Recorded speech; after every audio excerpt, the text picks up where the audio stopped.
Welcome to the Bothell City Council meeting for February 18th, 2020. Tonight we have Troop 356 here to lead us in the Pledge of Allegiance. So please stand for the pledge. To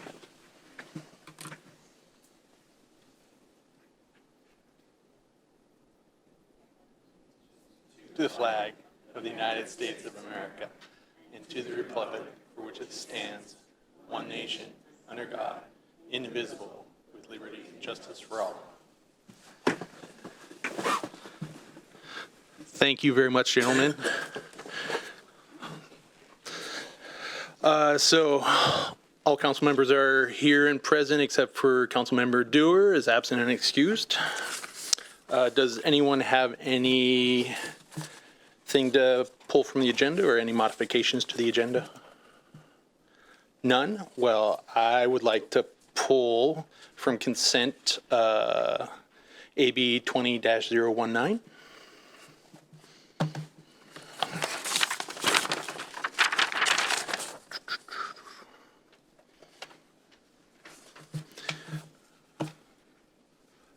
All right, other than that, on to public engagement opportunities. So our upcoming events, we have the Chambers State of the City Luncheon, February 19th, tomorrow. It will be recorded and posted. The first King County Waste Mobile of the Year, February 21st to the 23rd, 10 to 5 p.m. There's a new location at McMurtry's Redwood Christmas Tree Farm. The Emergency Preparedness Survey closes February 21st. And then a new art exhibit at City Hall Gallery, Joy Hagen's Flow, until April 24th, out in the lobby. It's pretty amazing art. Go take a look if you haven't checked it out yet.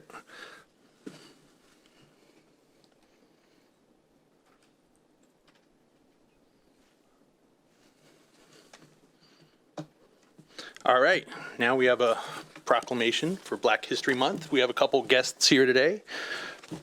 Amber Braxton, would you like to come up to the podium? I'll meet you down there.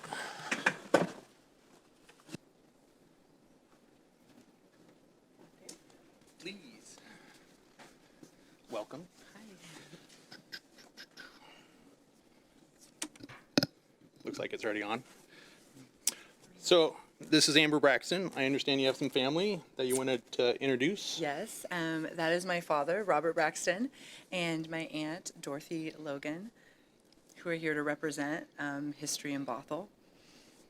They were both, they moved here, my family moved here to Bothell in 1961, and they bought the Benjamin McAdoo House, which is a historical house that was built by a very famous Black architect who owned the house, and his son also went to Bothell High School, and then that family moved out, and my family moved in 1961 with my great-grandma Mabel Harris and my grandma Freddie Braxton, which is the mother of Robert and Dorothy, and my aunt C.P., my aunt Dorothy and my uncle C.P. Johnson.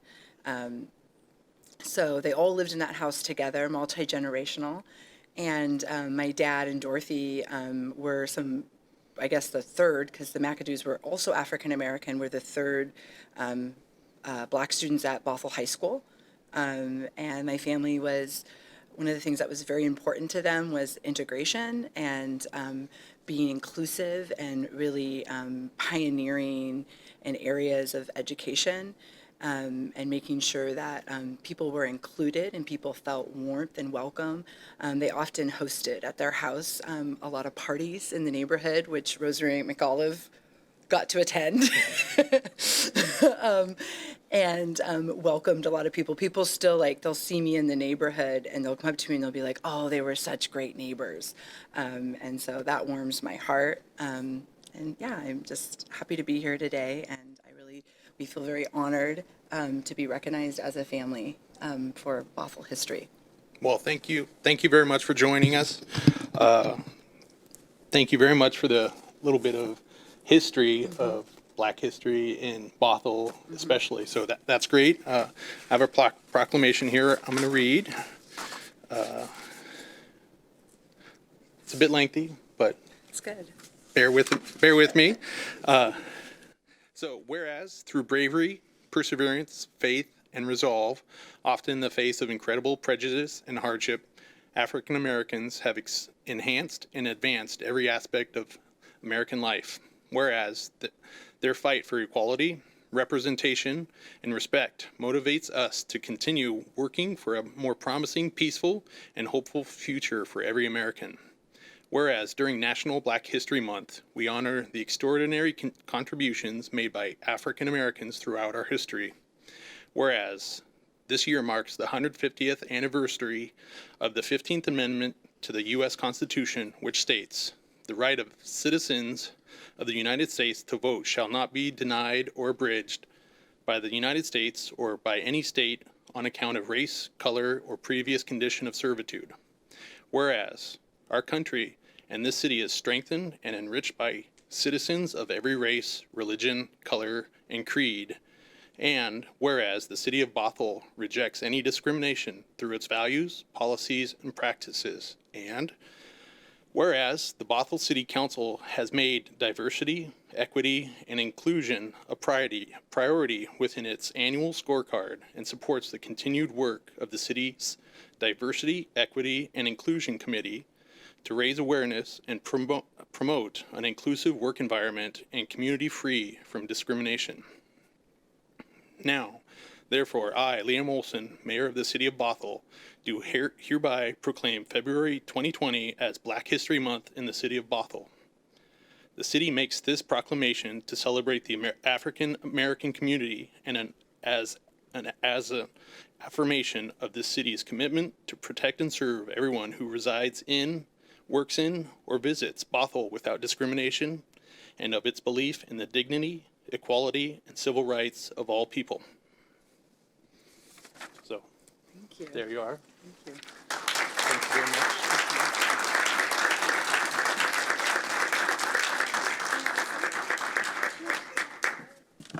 And Amber, would you like to bring your family up real quick and do a...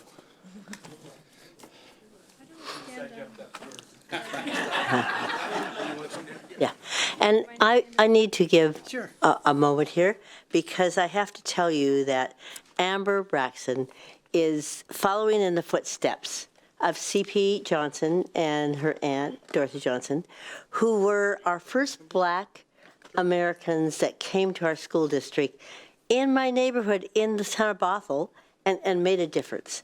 And I became a Washington State Senator because Dorothy Johnson mentored me to help children with disabilities, with different abilities, children of color, and different cultures. And Amber is carrying on that legacy, so thank you.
As you might have noticed, we've shaken things up a little bit up on the dais.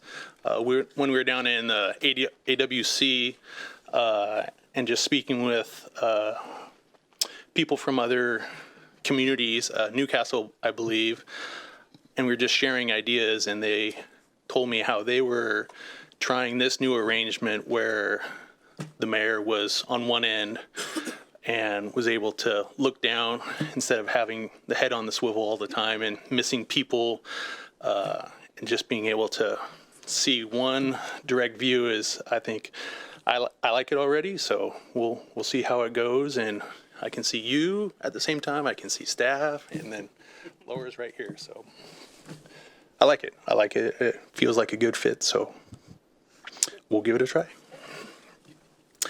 All right, on to staff briefings.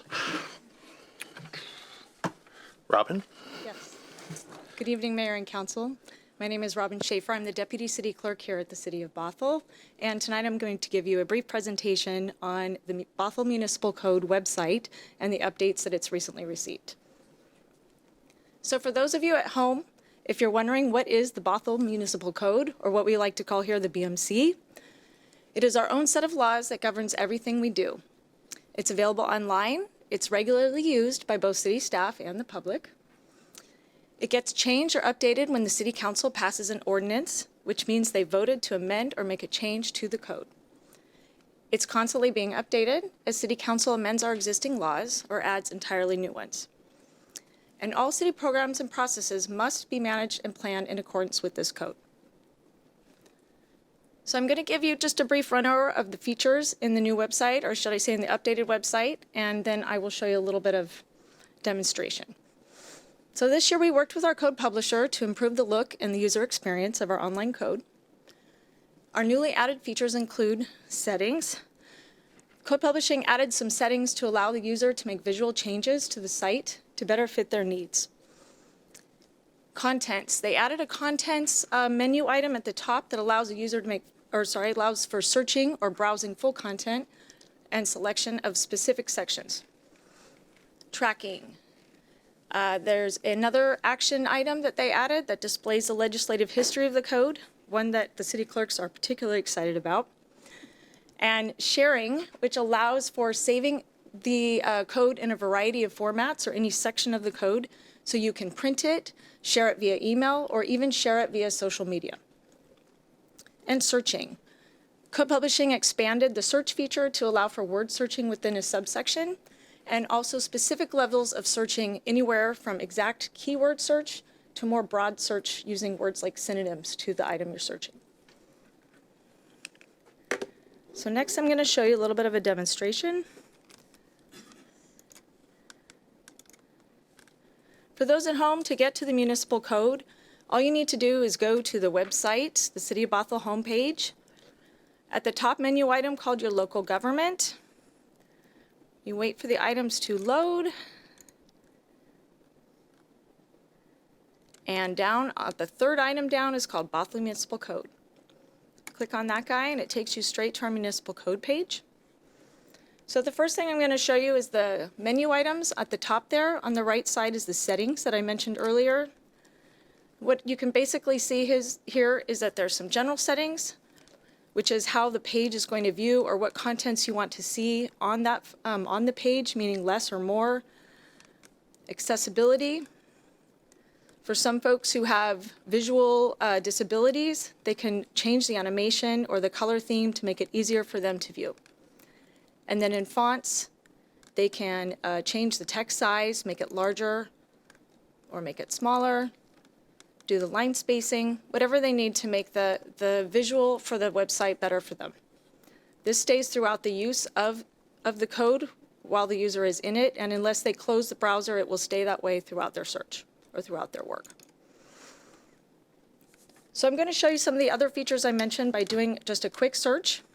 So let's say, for example, you are interested in finding out about pet licenses.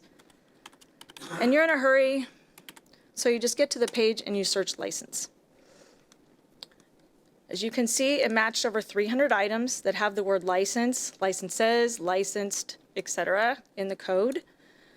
So that's a little too much. I'm going to try to search it again and see what pet license can get me.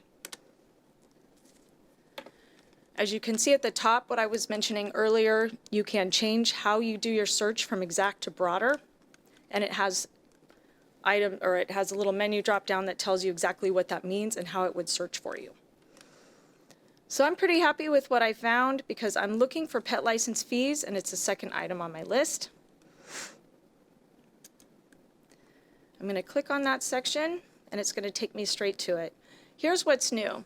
What's new is the search bar on the right side, or should I say it's kind of more like a summary bar that gives you an idea of where in the code you're sitting. As you can see, you're in between Title 5 and 7, and you're in between Chapter 604 and 612.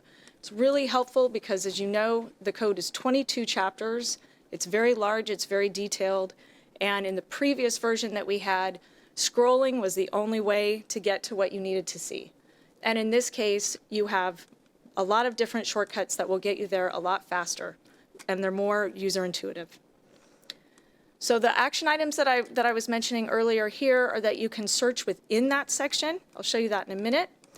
You can search the legislative history of that section, which gives you a drop-down list. I'll show you that last. Then you can also save, share, bookmark, or print. And this gives you an idea of what it looks like. These are the popular items that people might choose, but there's a lot more than that. So you can come over here, you can save that section of the code to PDF, Word, HTML, plain text, or print. I'm not sure about how user or how the public might use this, but I know for us, the staff, this is an extremely helpful tool. It allows us to take sections of different parts of the code and combine them together, or to use them when we're developing new code or new ordinances. And it allows us to take, say that code affects all different sections throughout the entire body of the work. So it allows us to take those pieces and save them and pull them off of each sections that one ordinance is going to affect or change. And it just creates it much more easy or quick for us to create an ordinance to put together. And here's the social part, where you can take that section that you chose and you can email it to a friend. You can post it on Facebook, Twitter, whatever you need. So maybe you have a friend who's also interested, or a neighbor you've been talking to about pet licensing, and you want to share that with them so they can see what you found. This section is also called, or this area or this icon is called including your section. So if you were to check that off, if you were doing a search for all different areas of the code, maybe pet licenses was one item, but maybe, I don't know, the dangerous dog section would be another one. You click each one of those sections, and at the end of your search, you can go to the all results at the top, and it will save all those sections that you've selected. And then last but not least, my favorite part is the legislative history of this section. This is brand new, and I know for staff at least, it's extremely helpful. It gives you the history of how that code was developed over time, starting at the most recent at the top and starting at the beginning at the bottom. And then from there, you can click down on these individual ordinances, and those ordinances will give you a history of where they came from originally and what other sections of the code they may apply to. So with that, I have one more thing to mention, and I am all done. New features. Nope, sorry. Future features. There we go. So one of the exciting new features that Code Publishing is working on is individual user logins. So that would be for both staff and the public. They would create their own login, and then when they design their customized settings for searching in the code, it gets saved. And so every time they log into that website or log in, they get to see it exactly how they expect to see it. That makes it most easiest for them to use. The other thing we're adding or working on adding is direct hyperlinks to the ordinance documents themselves. So not only will you get the legislative history, but when you click on the ordinance number, the PDF or Word version of that ordinance will show right up with the signatures, the date it passed, the original document shows right up there. So we hope to be having that up soon. And with that, any questions? Any questions? Deputy Mayor Zorns? Just one word comment. Wow. I'm really excited. I want to go play on this now. Yeah, So thank you. That was great. Took lots of notes, but I still may be giving you a shout out. That's great. Good. Thank you. We've received a lot of positive feedback so far, so we're Okay. excited. Thank you. Thank you. Thank you.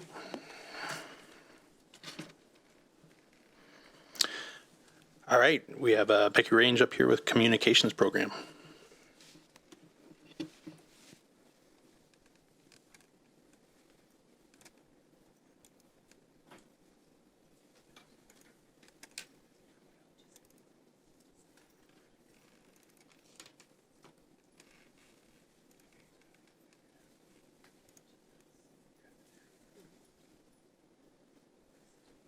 Hi, my name is Becky Range. I'm the assistant to the city manager. I'm going to give you a quick update on the communications program.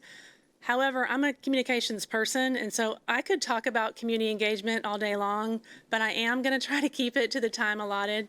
This is something I'm really, really excited about, so I want to give you a quick update. So I've been at the city of Bothell for a couple of months now, and one of the things that we've been doing, we've been taking a close look at our engagement efforts. Of course, one of the things that we want to do all the time is send out accurate, relevant, timely, and clear information to the community, right? That's something that's really important for us to do. But that's one-way communication. So we've also been thinking a little bit more about community engagement. And if you ask different staff members what community engagement is, you get lots of different answers. So the best way to think about community engagement, I'm just going to give you a very brief overview, and it's a lot of things, but if we could simplify it, it's a continuum. It is a process, it's a spectrum. You could move from the left side of the continuum to the right side and have more collaboration and engagement with your community. So if you look at the left side, what a lot of cities talk about is just informing your community, and this is really communications. You're just providing balanced and objective information. You're just telling people about things that are happening, right? There's not a lot of two-way communication. We need to do that well. Here's what's happening, Bothell. Here's what's happening in your community. We might be telling you about a road closure. We might be letting you know about an event that's going to be happening. And there's a couple of different ways we do that.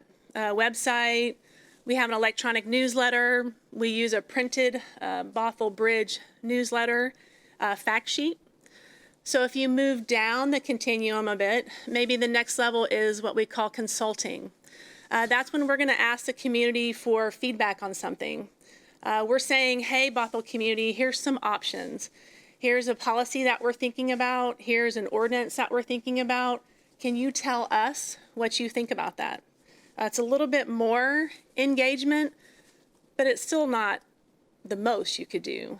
We use things like surveys, polls, open house, maybe online engagement to do some consulting.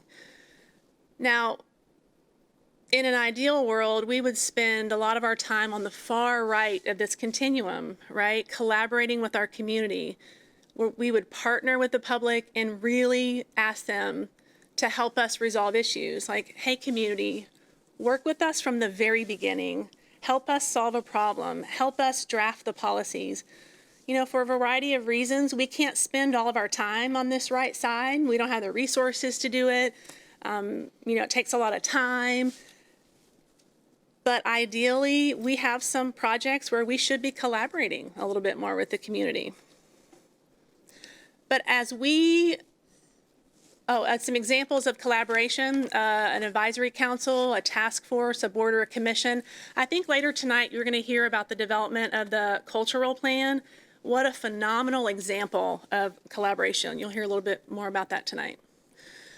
But as I got here and we started thinking about our communications and our community engagement strategy, one of the things we needed to do was just think about how well we communicate with our public, with our community. And there's this notion of the communications infrastructure, and if that's not really streamlined and efficient and genuine, then we can't get to the rest of the continuum. So we started first with the communications infrastructure. One of the first things we did was think about our internal team. There is so much work that goes on in the city of Bothell. There's so many different projects and events and things that happen. There needs to be a core team in the departments that work on these things.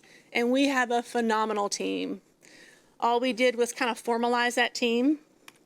And one of the things that team did is we worked on a charter and we talked about our philosophy.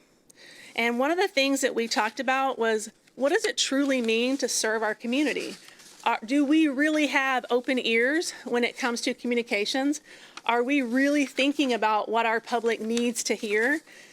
And those are some tough conversations, right? We're all busy, but we really had to ask ourselves, do we provide enough information to our residents and businesses and students? Are we truly giving them enough time to respond to things. So those were some good conversations we had as we worked through a team charter. Another conversation that we've had and that we've really worked on, how do we reach more people in our community? So there are a few things that we can do better, we think. We feel like if we use better online tools, maybe we can reach more people. We don't think that everyone should have to come to a city council meeting in person for their opinion or their feedback to be considered, right? People are really, really busy. There are some groups that are marginalized and underrepresented. Are we as a city staff thinking about those groups? One of the things that our team did to kind of make sure we are reaching more of our population, we started a communications plan template. And when you go through that template, it steps you through who are the stakeholders and the groups in Bothell that are impacted by this particular action. Are they already engaged with us, or do we need to make special efforts to make sure that their voices are heard, even if they're not already engaged with us? That was really important for us as a team. Some of the things that we've talked about are having better analytics. So in this day and age, people are bombarded with information in so many different ways. And our thought is we're also limited with our resources. So is it smart of us to just pump out lots of information and not really give a thought to, is it really being affected? Or are we actually reaching our targeted audiences? So we've done a few things to try to help that. We decided that our current website analytics program is not that great. It doesn't give us really good tools to see what people are coming to the website for and what pages they're clicking to. So we've instituted a better analytics program. Some simple things that we did, when we have a really huge open house and we have 50 people in here, on the sign-in sheet, can we just ask the people, where did they hear about this event? We want everyone to know about engagement opportunities. One of the things we've really worked hard on is our electronic newsletter. If you're not signed up, please do so. You can do so on the website.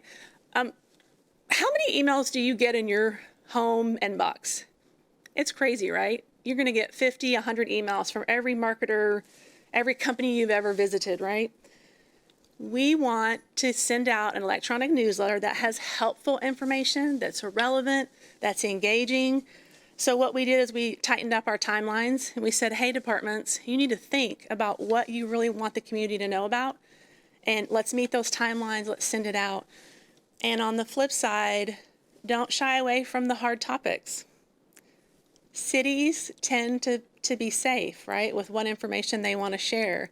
We've decided if we have a huge open house about Canyon Park and we hear from people that they're frustrated with, existing traffic or potential street connections, we need to follow up with the community and send out another communication that says, here's what we heard from you. We need to close that loop and tell people what we're hearing from them. One of the other things we did, we streamlined our social media. So in the city, we have a tendency to love social media. Why do you think that is? It's super fast. It's really cheap. But I can tell you, there are so many people that live in our community that want nothing to do with social media, right? So we need to think about how to use social media in a more efficient way and in a more effective way. So just some of our next steps, we're going to continue to work with staff and really try to think about changing mindsets. People are very, very busy. So in our team, we talk about how it's our job to summarize information. We need to make it as easy as possible for someone in our community to read what we're putting out. Don't bury the lead, staff. Help them know right away, here's where the meeting is, here's what we need you to do, here's the survey. Help them kind of digest it a little bit easier. One of the things, too, I'm really excited about is how we might consider tech tools. So as I mentioned earlier, people are busy. They don't always have time to come to a meeting. So could we implement an online engagement tool? There's some people that they'd love to weigh in on their mobile phone with an app or sometimes texting, believe it or not. Just it's easier for them to weigh in, and we need to think about how to use those technology tools.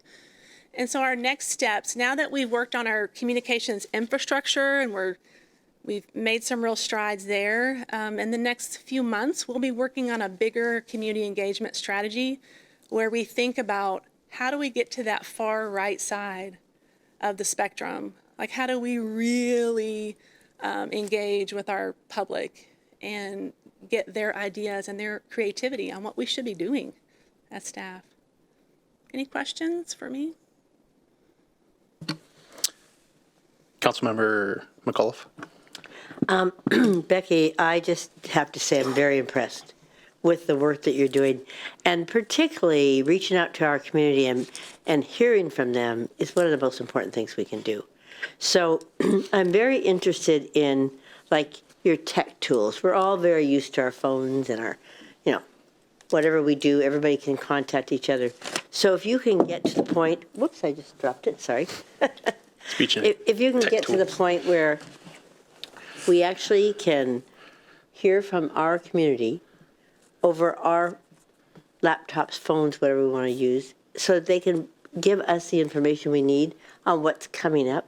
There's so many important issues they care about here in the city. I really want to hear about what they have to say, and this is the best tool I've seen. So thank you. Deputy Mayor Zorns. Well, a quick question. You reference and echoing, yes, thank you. I think we all appreciate, I think we're all seeing, sorry, I'm rabbit trailing here. I think we're all seeing a gradual, the city feeling more connected, and I think there's that mutual trust. I'm feeling as though the community is trusting the city more, and it's an earned trust. It's not. And I know that this is a key part of it. But you mentioned, and I'm intrigued by it because I have 5 young adults at my house. Well, technically, they're all over the place. But if I want to get a hold of them or have any kind of communication with them, it's not talking, it's not emailing, it's not social media. Look, I took a cute picture of our cats. Don't you think that's cute? It's texting, and you mentioned texting. And so on a city level, how do we text people? Because I know and I hear other people say, yeah, my young adults, same thing. The only thing that they respond to is texting. So how would we do that on a city level? And there's a variety of tools and levels at which you could utilize something like texting. Probably at the lowest level, we already have some of this capability built into our e-news and our website platform where people can actually sign up for text updates on a meeting or something like that. Okay. I think when we rolled out our website so many years ago, I don't think we really knew if people would want to use that. So, we honestly didn't do a great job promoting it and implementing it in all of our city processes because we just didn't know. But I find it really interesting because there are studies that show there are some demographic groups, they would love to engage with us by texting, but they could receive information. There's online engagement platforms now that you can buy and just embed into your website where it utilizes text and they can submit input, on a topic. There's lots of different tools we That's can interesting. use. It's pretty exciting. Okay, thank you. Councilmember Thompson. Hi, that was all great. I just really wanted to say that I appreciate what you talked about with closing the loop and being able to follow up with people and let them know that their feedback was heard. I think that's fantastic because if we use it, but all they do is write something down on a sheet of paper and walk away, that doesn't instill as much confidence that their voice is in fact being heard. And I think knowing that is fantastic. So I love that. Thank you. Thank you very much.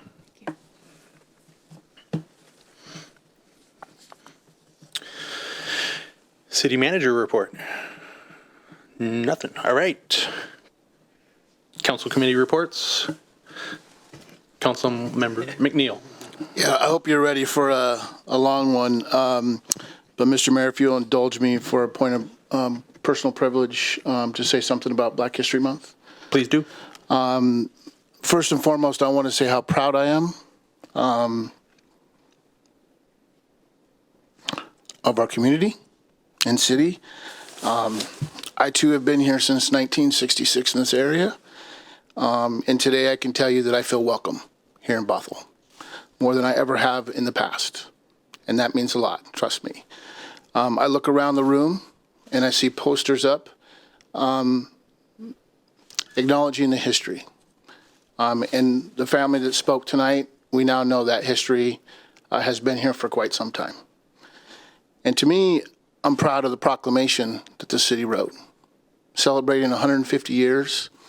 That was one amazing proclamation that was written today. And every word that was written in that proclamation, I don't know if the mayor was reading it, it hit home for me. Celebrating Black history is not just about Black history, it's about all of America. And that's what the Black History Month is about. It's celebrating the different diversities that are here in America, in our communities. And I'm proud because today we did a proclamation for Black History Month, but I look forward to celebrating all the cultures that make Bothell great into the future. So as an elected official sitting up here as a member of this community, I just want to say thank you to the city of Bothell for making me, my family, and other families feel welcome. And I look forward to what the next generations will do with it. So thank you. Now on to my long list of committees. I have the opportunity to go out and represent Bothell, to be the face of Bothell for council on many regional committees. This month has been a very big month for me. I had the opportunity to attend several committees, but I'll start off with ETP. ETP is Eastside Transportation Committee. The mayor and I were both at the ETP. We are out for a couple regional projects this year. Staff Eddie Lowe and I hope I don't miss the name. I will have it here. Make sure I got it. Was it Roberts? Ryan Roberts. I apologize. Did an amazing job presenting our projects that we have. The Bothell Way Improvement Phase 2 project, which is widening the 4 lanes of travel, projected bike lanes, ITS adaptive signal services, swift route, sidewalks, and transit enhancements. The power of us presenting at ETP is the fact that these projects are looked at regionally by PSRC, Puget Sound Regional Council, and I'm proud that we are one of 2 projects presented at ETP this year. So we have hopefully an opportunity to rank very high, and our presentation was done very well. So I thank our city staff for presenting there. It's amazing to hear the conversation around the table, but we are the hub of everything. If you think about it, in the north end here, 405 connecting 522, everything pretty much comes through Bothell. So having our projects up front and center and regional competitions, I think is important, and we did a really good job this year of presenting that. The next one is the RPC, Regional Policy Committee. This meeting, we had a briefing and update on Best Starts for Kids. I'm not sure if everybody knows what Best Starts for Kids is, but it's a levy that was approved by King County voters in November 2015. Property tax that was levied at a rate of $14 per thousand. And it's all around sustaining the gain of allocations and ensuring that the kids' youth have opportunities. Sustain the gain allocation highlights for 2018. They invested $20.9 million. They had 255 programs that were invested in Best Starts for Kids. So what an amazing program. 3,873 youth engaged in the programs. So super program, super excited about that program. And then Communities of Opportunity highlights 19 communities of opportunity, invested $5.3 million in that. 200 community partners came out and helped. So these types of levies, while they seem like they're a heavy tax burden on us, there are huge impacts, positive impacts within our communities for these types of levies. The next is the drug report that we received for mid funds that were spent. This 2017, $60.6 million was spent in the biennial budget. 26,000, and I'm saying that right, 26,000 individuals received at least one mid-funded service in 2018. That's incredible. And participants in the region, our area, we're at about 5%, which is down 28% from last year, which means that the diversion for behavioral health and things like that is actually working in the north end. I'm curious to see what we find in the next year, 2020, 19 and 20. But across the board, everybody seems to be down with those services and diversions. All right, moving along. PIC. So PIC, we had a very long, robust meeting, specifically around regional board committee assignments, legislative priorities, regional transit, Vision 2050, million plus people coming to our area by 2050. Affordable housing, which is a big issue this year, continues to be a big issue with homelessness. Long-range planning around solid waste. I'm not going to go into all these, but I am going to go into the one that probably took the significant portion of the time, which is House Bill 2907. This is a House bill that actually affects local opportunity for local control that we have locally here.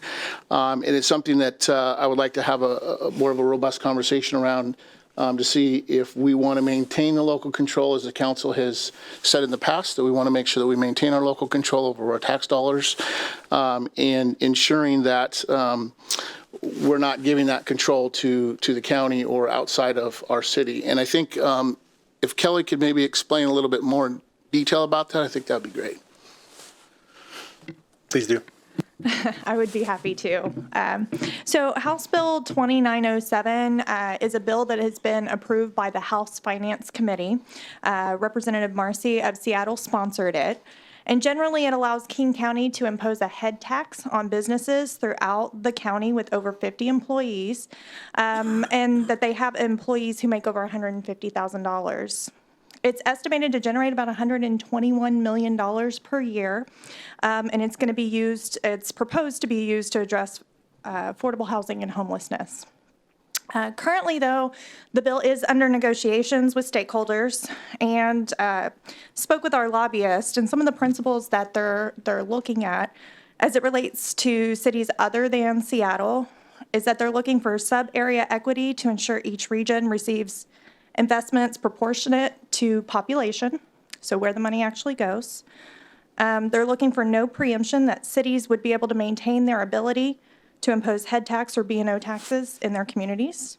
And then they're also looking at detailed spending plans for the revenue generated. So that's what they're looking at. Our understanding at this time is that it's looking to fund the new homelessness authority between King County and Seattle. It'll also support affordable housing and behavioral health services. So really just want council to be aware of it, and it would directly affect the city. And depending on the negotiations, the preemption is the part in your policy manual that you adopted for this legislative session. While it supports initiatives that would increase resources to address homelessness and affordable housing, it also opposes those legislative items that would take away our local control over taxes that we can impose at the city level. Thank you, Kelly. So in the conversation around the table, quite a few cities were opposing the House Bill 2907 at this time. And one of the action items is to kind of bring back what our position would be. So I kind of would like to get, I know we're not supposed to maybe get decisions now, but at some point I'd like to be able to go back to PIC and kind of say where we kind of stand on it, so. Yeah, maybe council conversations, we have a little bit of free flow discussion with that. You can discuss it now, and you can give the council member direction. That's the purpose of the report out, or you can choose to do it during council conversation. If you're going to give him direction, it would be more appropriate to do it now. All right. Does anyone have any questions or would you like to comment, Councilmember Thompson? Just a comment, and as of right now, as far as we know, the preclusion that people are talking about is not in the bill as currently composed, correct? As I understand it, it is Okay. not, but it is one of the things that's being talked about, negotiated. Definitely a pretty negotiating heavily. point. To me, that's the keystone. I support this bill. I support raising money for homelessness. I don't support precluding the cities from doing something on their own. So that's where I am. As long as that preclusion doesn't happen, I'm in support of this. Councilmember Agnew? Yeah, I agree with Councilmember Thompson. I don't want to give up local control. Councilmember McAuliffe? Yes. So I think we should just follow House Bill 2907. It takes a long time and a lot of voices for a bill to move through the process. And so I think if we just track it and see where it ends up, it has a lot of good potential to help people. And I understand the concern about local control. So let's just say, let's track the bill as it moves through the process and see how it changes, because it will. Deputy Mayor Zorns? Well, I have a couple of things, because when I ran and I talked with people, and this was a couple years ago, one thing that was on people's radar then, before there was a lot of public comment, was people were seeing Seattle had created quite a mess, a pretty good sized mess, and I was saying that I would also look to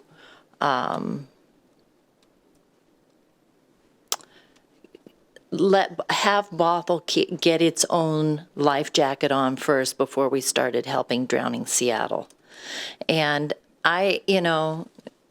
giving Seattle sympathy that they were doing some trial and errors and seeing what's worked, a lot of those pieces have become a catastrophic mess. And communities such as Bothell, we don't have the resources to help them out. So I guess my concern is that if King County starts helping out with affordable housing, does that affordable housing that those businesses are tapping into, do those communities now have to start taking on burdens of providing services in their community that are not specifically related to Bothell people and Bothell issues? I mean, we only have so many resources of police and space. I want to take care of Bothell people. So I'm concerned with when we raise money to help them out, what is the governance on creating that affordable housing? Is that a county decision, or does the county fund it and then Seattle gets to decide where all the affordable housing, what is the accountability with that money? So those are the questions that I would be asking is, yes, we have an affordable housing problem. It's coming with strings attached on how are you making that happen, because we're not going to keep throwing good money after bad. Are you coming up with good solutions? So that concern. And then maintaining local control also, that everybody is echoing here. So those are my caveats. So I think Councilmember Thompson and Councilmember Agnew, similar to what I'm feeling about this one, I think we should take this opportunity to try and mold the decision or the direction of this. So I think that we should weigh in and let our feelings be known to pick and just forward that along. So I would say the preclusion is a bitter pill for that. For the language in the bill, is it strictly King County, or was it a threshold? It's over 2 million. Right. Okay, so it's essentially King County for now. That's correct. So yeah, and as we're straddling two counties, that affects us differently, our King County portions versus Snohomish County portions. So yeah, it's the loss of the local control and the just dividing our city that I'm just not in favor of. Yeah, so I'm getting kind of a consensus that if we lose local control, we're not supportive. Am I getting the consensus of that? Okay. I want to be clear that my objection to this isn't necessarily as much about maintaining local control. It's that this particular bill, from what I understand, raises roughly 15% of the funds needed to treat the actual problem in the county. And if in exchange for getting 15% of the solution, we agree to not fund the remainder of the solution, that's where my problem lies. Not necessarily as much in local control, to be clear. So, Same functional. I want to make sure I'm understanding correctly. If we don't maintain local control, we have a consensus that we're not supportive of it. And if we do maintain local control, then we're supportive of it. And so if I'm understanding the bill correctly, it's all about a taxation through King County for affordable housing and mental health. That's what they're going to use the funding for. And the distribution of those funds will be spread throughout King County. And King County and the city of Seattle, and they'll probably bring it forward to RPC, will make the decisions on the distribution of those funds. The businesses that are affected by this taxation will be, for our part, in the city of Bothell. And if you are a King County business, you potentially would or could move to Snohomish County because you won't have the same taxation. So when you're a city that straddles two counties, that can become an issue. It also becomes an issue for other King County businesses. Also, there's conversation around the affordable housing piece of it. If you look at, as an example, a contractor who has project managers, superintendents, if you look at contractors who have specialty trades, if you look at consulting, engineering firms, if you don't get the pay structure correctly, those businesses will be affected, which are home builders, affordable home builders potentially. And those affordable home builders are going to have to offset that additional cost. So that additional cost are those measures that we're trying to find to create affordable housing by incentivizing. We're de-incentivizing by creating this. So just something to think about. There's conversation around the table that we're hearing from many, many cities that are not supportive. I just wanted to make sure I put all the pieces out on the table.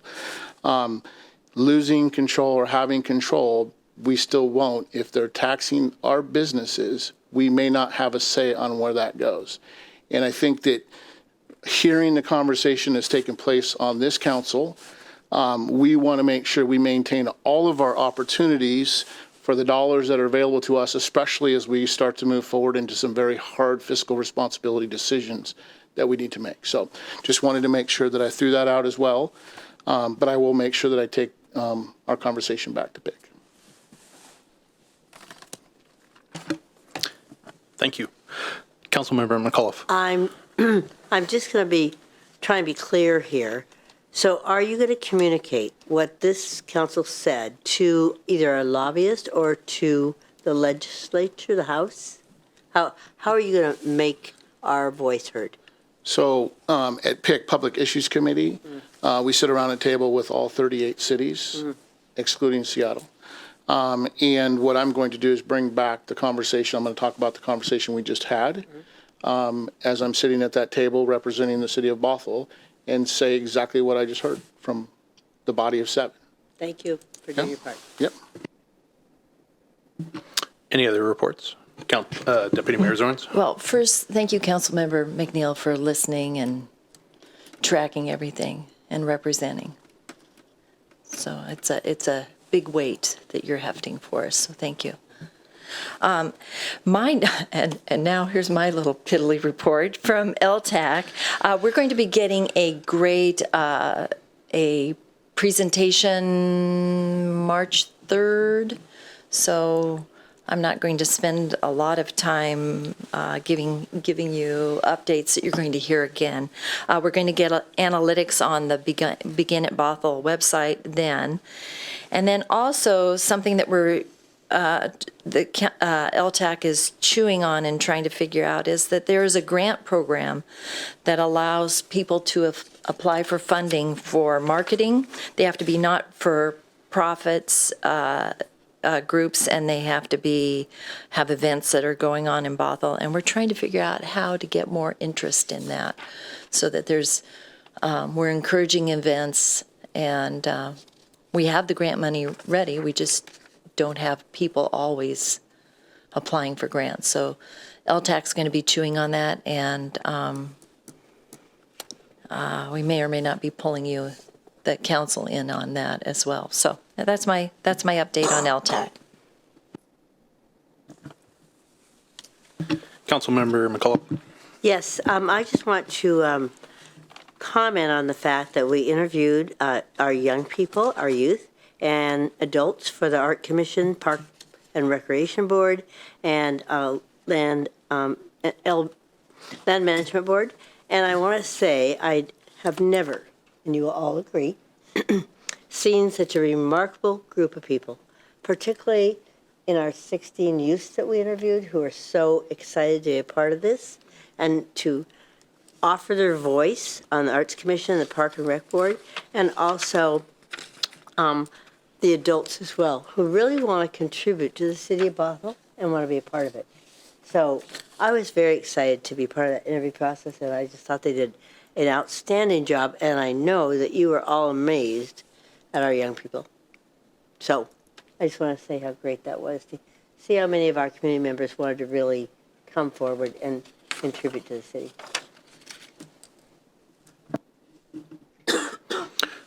All right. Thank you very much. On to our next item, council committee assignments.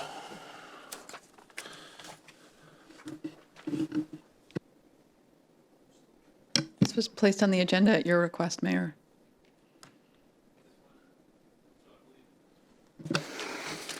So I believe this one then would be, let's see, finalizing.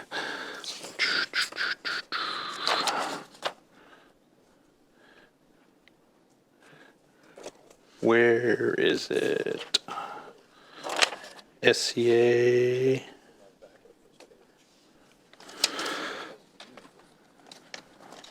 So yeah. Yeah, right here. So the Sound Cities Association. So we had previously discussed having Councilmember McNeil as the primary, and then we just wanted to close the loop with Councilmember Agnew as the alternate now. But we were talking about Councilmember Thompson taking over that position, and we wanted to check with Councilmember Agnew. Yeah, I just want to make very clear that I want to make sure that you don't feel like anything other than if you want, that's fine. I don't want to seem like I'm trying to snag this. No, it's okay. The only reason I asked to be alternate is I was on Sound Cities in the past, Yeah. so I have a rapport with a lot of those people down there. So I don't mind staying on it as the alternate. I'm good with that. All right. Councilmember Thompson's Yeah. good with that. Perfect. So do you attend the meetings then? Okay, good. Yeah. No, I know Councilmember McNeil and I, we have talked about alternates attending meetings, and we think it's very valuable. Sometimes quorums are challenging to obtain, just as we saw on ETP this past Friday, that it was going back and forth with people leaving to take phone calls and coming back. It was that close. So it helps to have alternates there when possible. All right. Councilmember McNeil? Sorry, Mayor. So it says Olson, not McNeil. Yeah, so that should be switched to McNeil. Thank you, Mayor. and not me. All right. And sorry, I would echo what you said about having alternates attend meetings. They're very, very critical, especially on the NPRSA.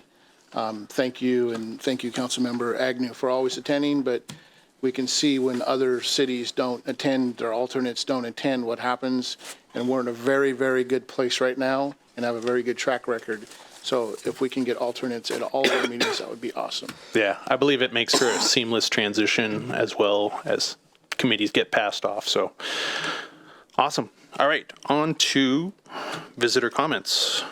And I see we have none. Is there anyone that would like to make visitor comments, public comment? No? Seeing none? Going once? Going twice? All right, on to our next item. So we have our consent agenda. And we have pulled AB 20-019 from that, but we still have the other two. I move we approve the consent agenda. Second. Councilmember McAuliffe, was that a second? All right. If you could please use your microphone. I will. Thank you.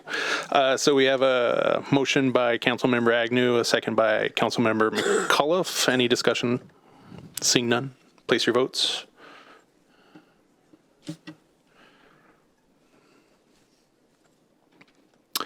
All right, passes unanimously with Councilmember Dewar absent and excused.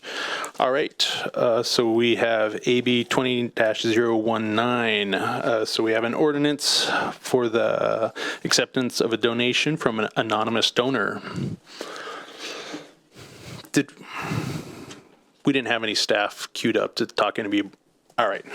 Well, I will just say, I pulled it. I should have asked for someone to speak more about it, but just in general, we have a donation from a member of our community, very graciously. They're remaining anonymous. Just giving it seems to be enough for them, and so we just wanted to take this opportunity to thank them. Our budget is very tight. It always is. Every city is. And so just any opportunity for someone to be this generous is amazing, and it goes a long way. So thank you, our anonymous donor. Deputy Mayor Zorns, Could I just add a brief comment? please do. Thank you for pulling that. When I saw this, like the day before, I had taken a walk down on the landing and saw the Hannon house and went, I wonder how much longer that roof is going to hold up. And then get this and hear that we have an anonymous donor who wants that roof taken care of, and that their focus is on the families and the children that use the parks in Bothell. It was a huge encouragement, not only just to help, but it was a huge encouragement. So I want to add my thanks. Councilmember McAuliffe. Thank you, and I also would like to offer my thanks. I know it's anonymous, but the Farley family have been very, very supportive of our historic buildings down at Bothell Landing, and I think this is quite an honor for that family to be able to help with some of the restoration. All right, so I'll need a motion to approve this. So moved. Second. All right, we have Councilmember McNeil with the motion, Councilmember Agnew with the second for approve the ordinance for the acceptance of a donation for an anonymous donor. Any further discussion? Yeah, I'd like to speak to my motion. I too would like to echo appreciation, the power of community standing together and the things that we can do when we work together to better improve our community for not just this generation, for future generations as well. So I too want to thank the donors of this, wishing to remain anonymous. It goes a long way with the help that we get in this community. All right, place your votes.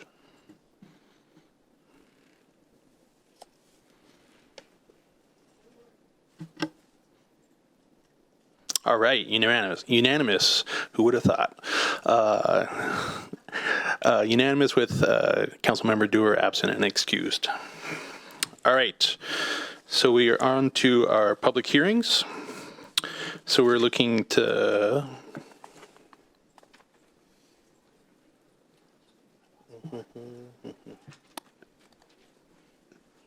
Mayor, I can speak to this item if you like. all right. Over here. Oh, there you are. I know, magic mics. So, So this is a public hearing that's been continued now 3 times by the city council. At the last time was on January 21st, and at that point, we recommended that the council continue this one more time to give us some additional time to work with the appellants of the SEPA determination. We are still in the process of doing that, but we think at this point, it's more prudent to also continue on the appeal path. So we'll work on those together. So tonight, we have a recommendation for 2 actions before the council. The first would be to close the public hearing unless there's someone here to speak tonight, and the council could take that testimony this evening and then close the public hearing. And then the second action would be to defer action on the ordinance itself until resolution of the appeal, either through negotiation or through the appeal process. all right. Do we have any additional testimony, public hearing? No one signed up? Does anyone want to at this moment? Seeing none? All right. Deputy Mayor Zorns? Just a quick question. Yep. Just a quick question. Can you refresh my memory? Were we in the process of getting ready to close this for public comment before the SEPA appeal happened? We were ready to hold the public hearing before the SEPA appeal happened. So right now what we're doing is effectively putting a pause on this? Or, We're putting a pause on the action itself. Okay. We're closing the public hearing because there have now been 4 opportunities for public testimony. okay. And we don't need to open it back up again for public comment once the SEPA's resolved? We don't believe so. Okay. If we do, we'll advertise and hold another public hearing at that time. Okay, all right, thank you. Councilmember Thompson?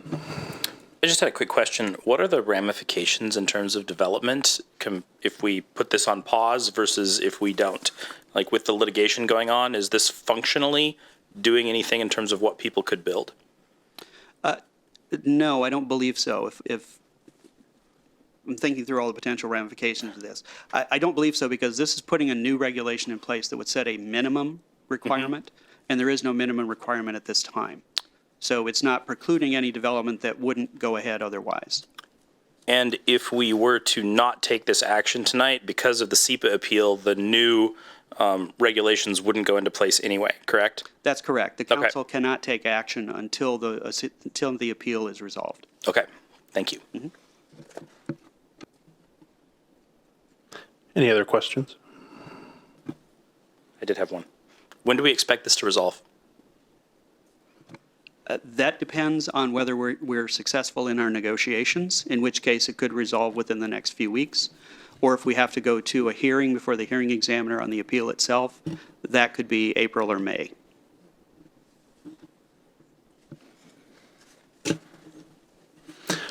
All right. No other questions?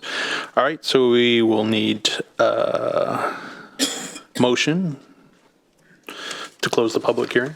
I move that we approve AB 20-22, the 2 portions of the recommended actions to move to close the public hearing on the proposed. Separately.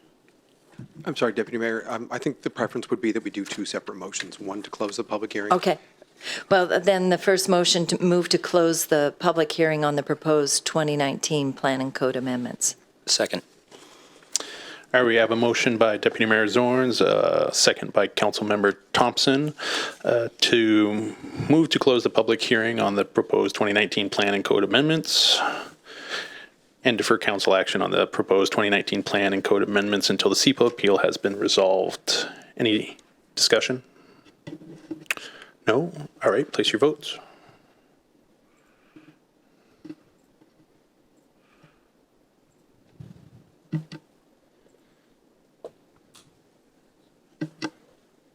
Flashing.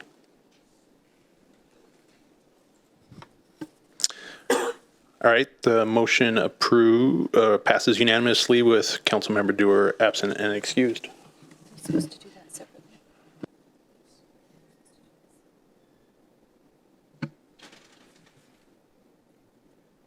And then the recommendation is for a second motion then to defer the action. All right, let me give it a shot. I move that we defer the council action on the proposed 2019 plan and code amendments until the SEPA appeal has been resolved. Second. All right, we have a motion by Council or Deputy Mayor Zorns, a second by Councilmember Thompson. Any further discussion? Seeing none, place your vote.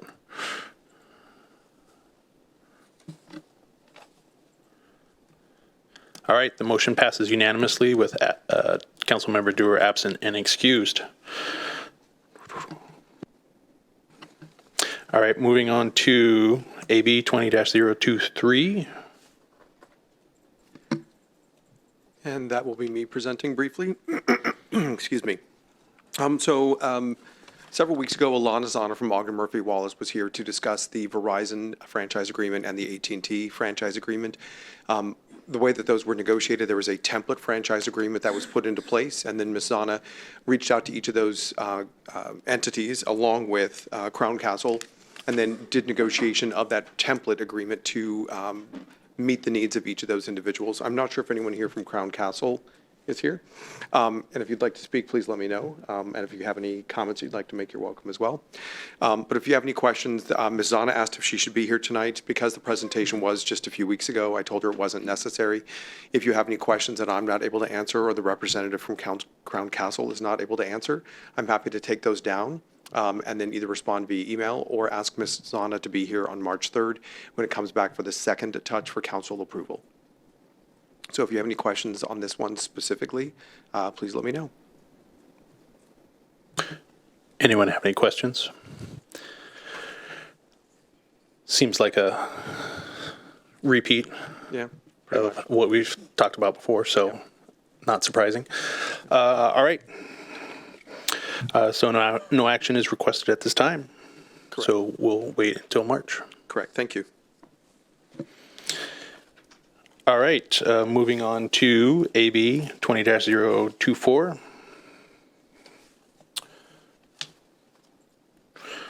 So we have a presentation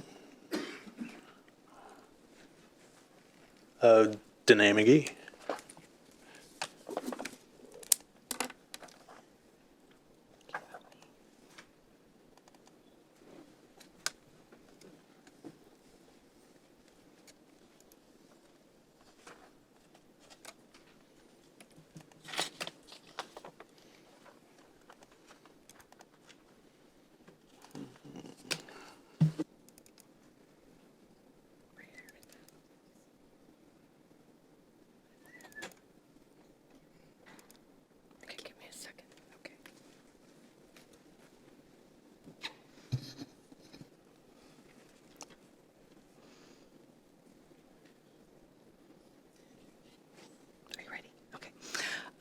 Good evening. Thank you, Mayor, Deputy Mayor, and Council for this opportunity to be here tonight to present the cultural plan for your consideration in adopting. With me this evening to also present is Kelly Atkinson, who's the Chair of the Arts Commission, Roy Wilkinson, who's the Vice Chair of the Arts Commission, and then speaking later on will be Ann Lewis, and she's also a member of the Commission. All right, as background, and as many of you already are aware, the council created the Bothell Arts Commission in 2017. The commission is an advisory board to council in arts and culture where they manage the 1% for Public Art program. In 2008, council dedicated funds for programmatic spending beyond public art for arts activities such as events that are tied to arts and celebrating the cultures of Bothell and beyond. Council adopted the Arts Commission work plan, which included supporting the development of a cultural plan.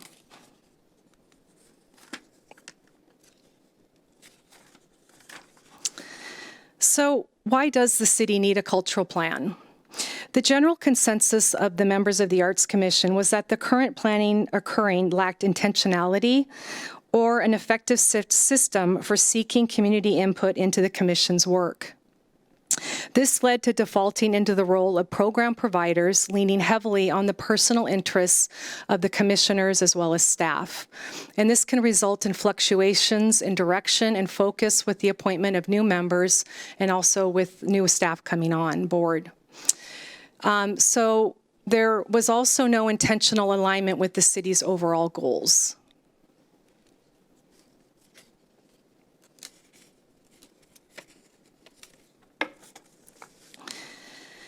The steps leading to the development of a cultural plan included a grant that we received from For Culture, their creative consultancy program, to hire TOP certified facilitator Una Mikalinden. And TOP is an acronym for Technology of Participation, which is a consensus building approach to planning. The Arts Commission felt community voices are key to the development of a plan, and it is for this reason that Una was the best consultant for the job. Una is here tonight if you have any questions, and she is happy to take any of your questions after the presentation is over.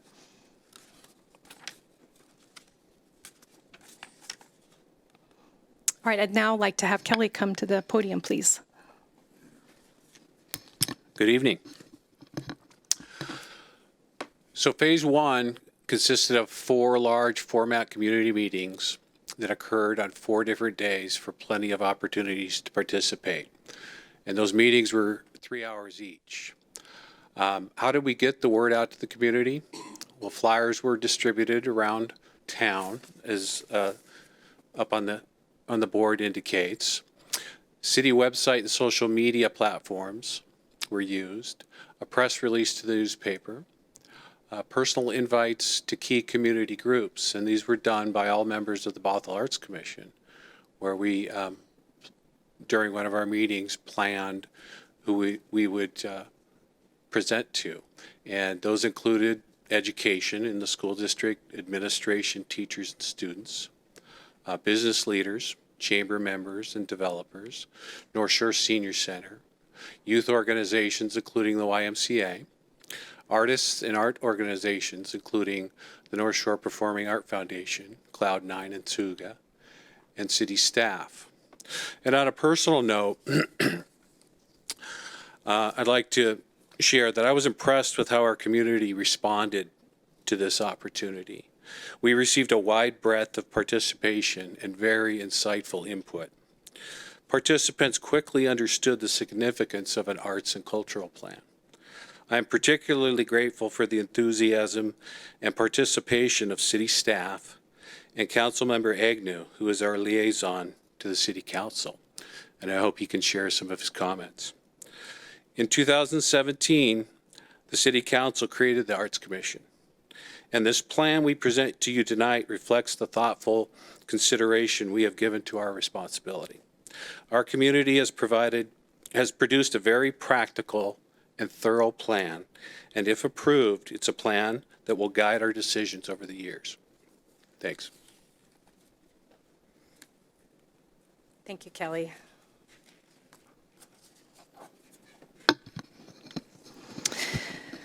So the context for these 4 community stakeholder meetings remained the same. The goal was to galvanize participants around a co-created shared vision for the future and to inspire participants about how arts and culture can contribute to Bothell for the future. The overview for every one of these sessions remained the same. So there were introductions and setting the context for the day, visualizing the future, grouping and organizing ideas, and confirming the vision.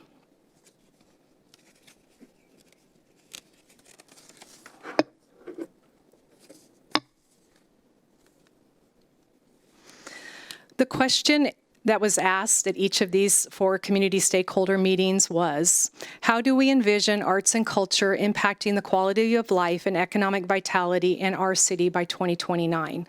So this is a 10-year plan. So this question expands now through 2029.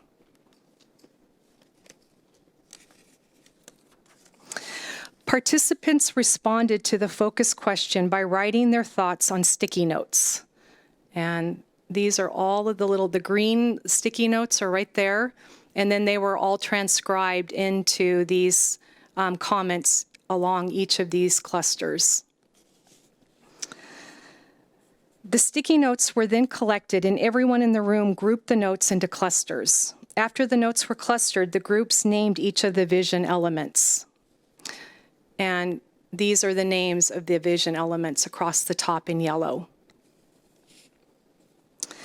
The session ended when everyone reflected on the group's vision and identified personal and community connections.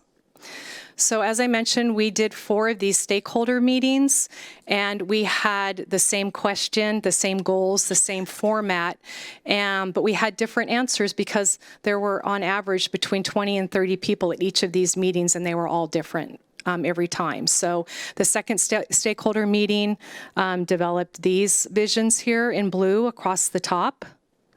The third stakeholder meeting developed these visions along the top.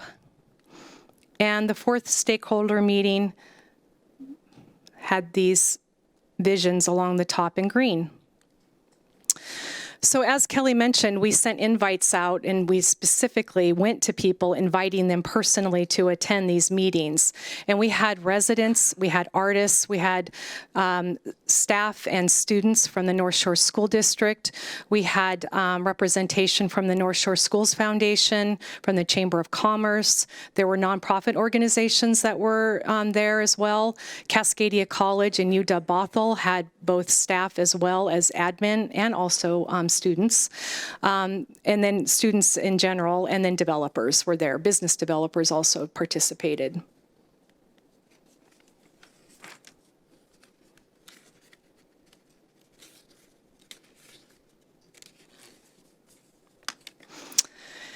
So as mentioned earlier, there was 2 phases to building the plan. And phase 2 consisted of the art leadership team, who was responsible for synthesizing those 4 community stakeholder visions that you saw in color on those previous slides into the strategic cultural plan that you have before you tonight. The team met 3 times, 1 full day session and then 2 half-day sessions in November. And this team was comprised of leaders. So we had community leaders, we had those stakeholders, participants that were really engaged in the process and wanted to be part of the art leadership team. We had business leaders, we had board and commission members, we had representation from UW and Cascadia College, we had council there, as well as key staff from the city. So each of those 4 vision elements were brought forward for the art leadership team, and you can see all the different color-coded areas, so you know the visions that are there. And they worked in teams to find clusters of similar impact in the same way that we did when we met the first time with the stakeholder groups. And 7 similar areas or arenas of impact were determined. We also then aligned the 7 community visions with city council goals. And as you can see, there were quite a few of the 7 visions that fit within council goals.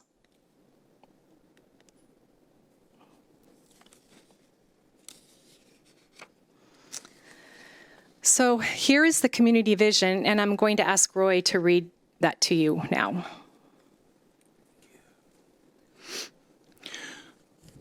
The community vision articulated by the participants from the Phase 1 stakeholder meetings, and we came up with community visions. By 2029, as a result of arts and culture, Bothell residents are inspired to regularly engage in creative endeavors. Bothell has a diverse artist community living, working, and thriving throughout the city. Bothell is a community where people want to live because of the creative and engaging quality of life. Bothell communities are all connected with each other. Bothell is known regionally as a premier artistic and cultural destination. Bothell blends arts and business as an economic driver to attract business. And finally, Bothell has a strong identity reflecting its history, diversity, and inclusivity. And the full day session ended when the art leadership team built the practical framework. Excuse me.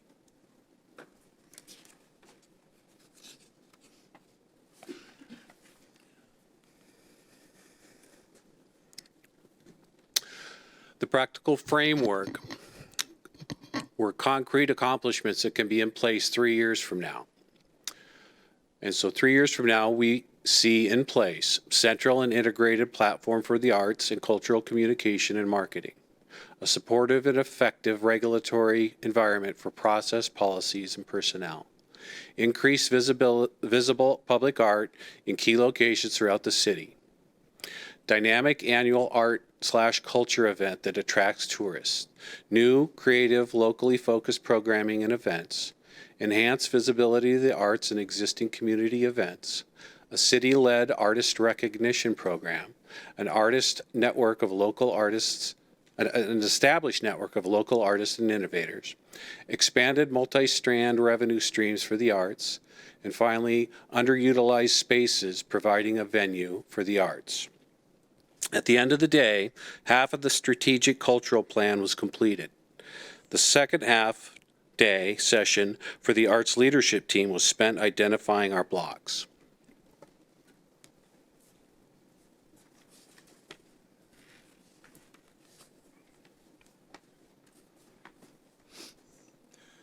So phase 2 was what is blocking us from achieving our vision, and the underlying contradictions that we found at patterns that impede our vision were conflicting perceptions of the value of arts leads to a fragmented support, undefined ownership and responsibilities to drive the implementation plan, our perception that the pace of government inhibits progress, limited awareness and disjointed communications curtail participation, incomplete understanding of what the community wants limits the ability to attract them. Our inability to be creative about funding options is hampering development of new programs and strategic direction number 3. Insufficient affordable space discourages and/or prevents establishment of an artist community. Concerns about liability exposure limits, innovative programs and opportunities. And finally, competing priorities are causing limited capacity and resources. And then the final half-day session was spent identifying the strategic directions.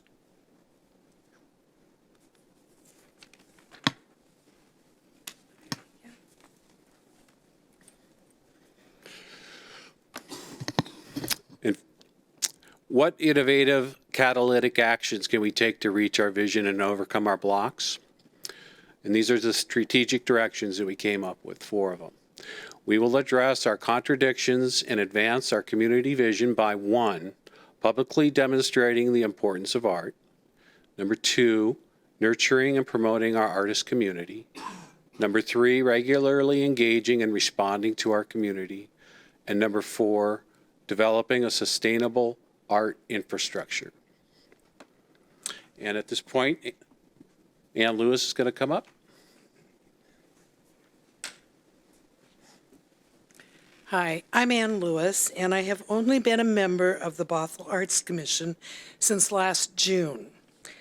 I am a retired state employee and had participated in many brainstorming meetings during my career. And most were painfully boring and a waste of time, so I was skeptical about attending meetings for the Cultural Arts Plan.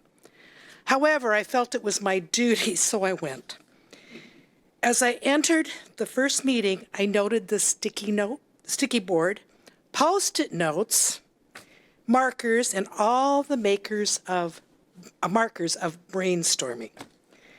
My feeling of dread was soon replaced by excitement and amazement as Una led the group of people together in a fast-paced, exciting exercise to share ideas and create statements.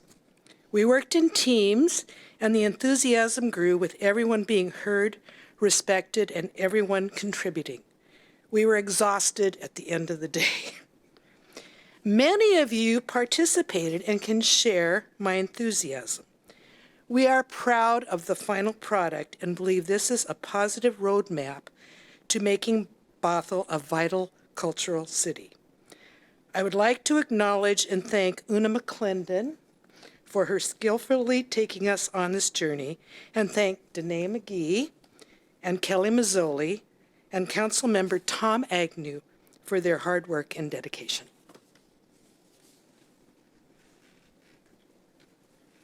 Thank you, Anne.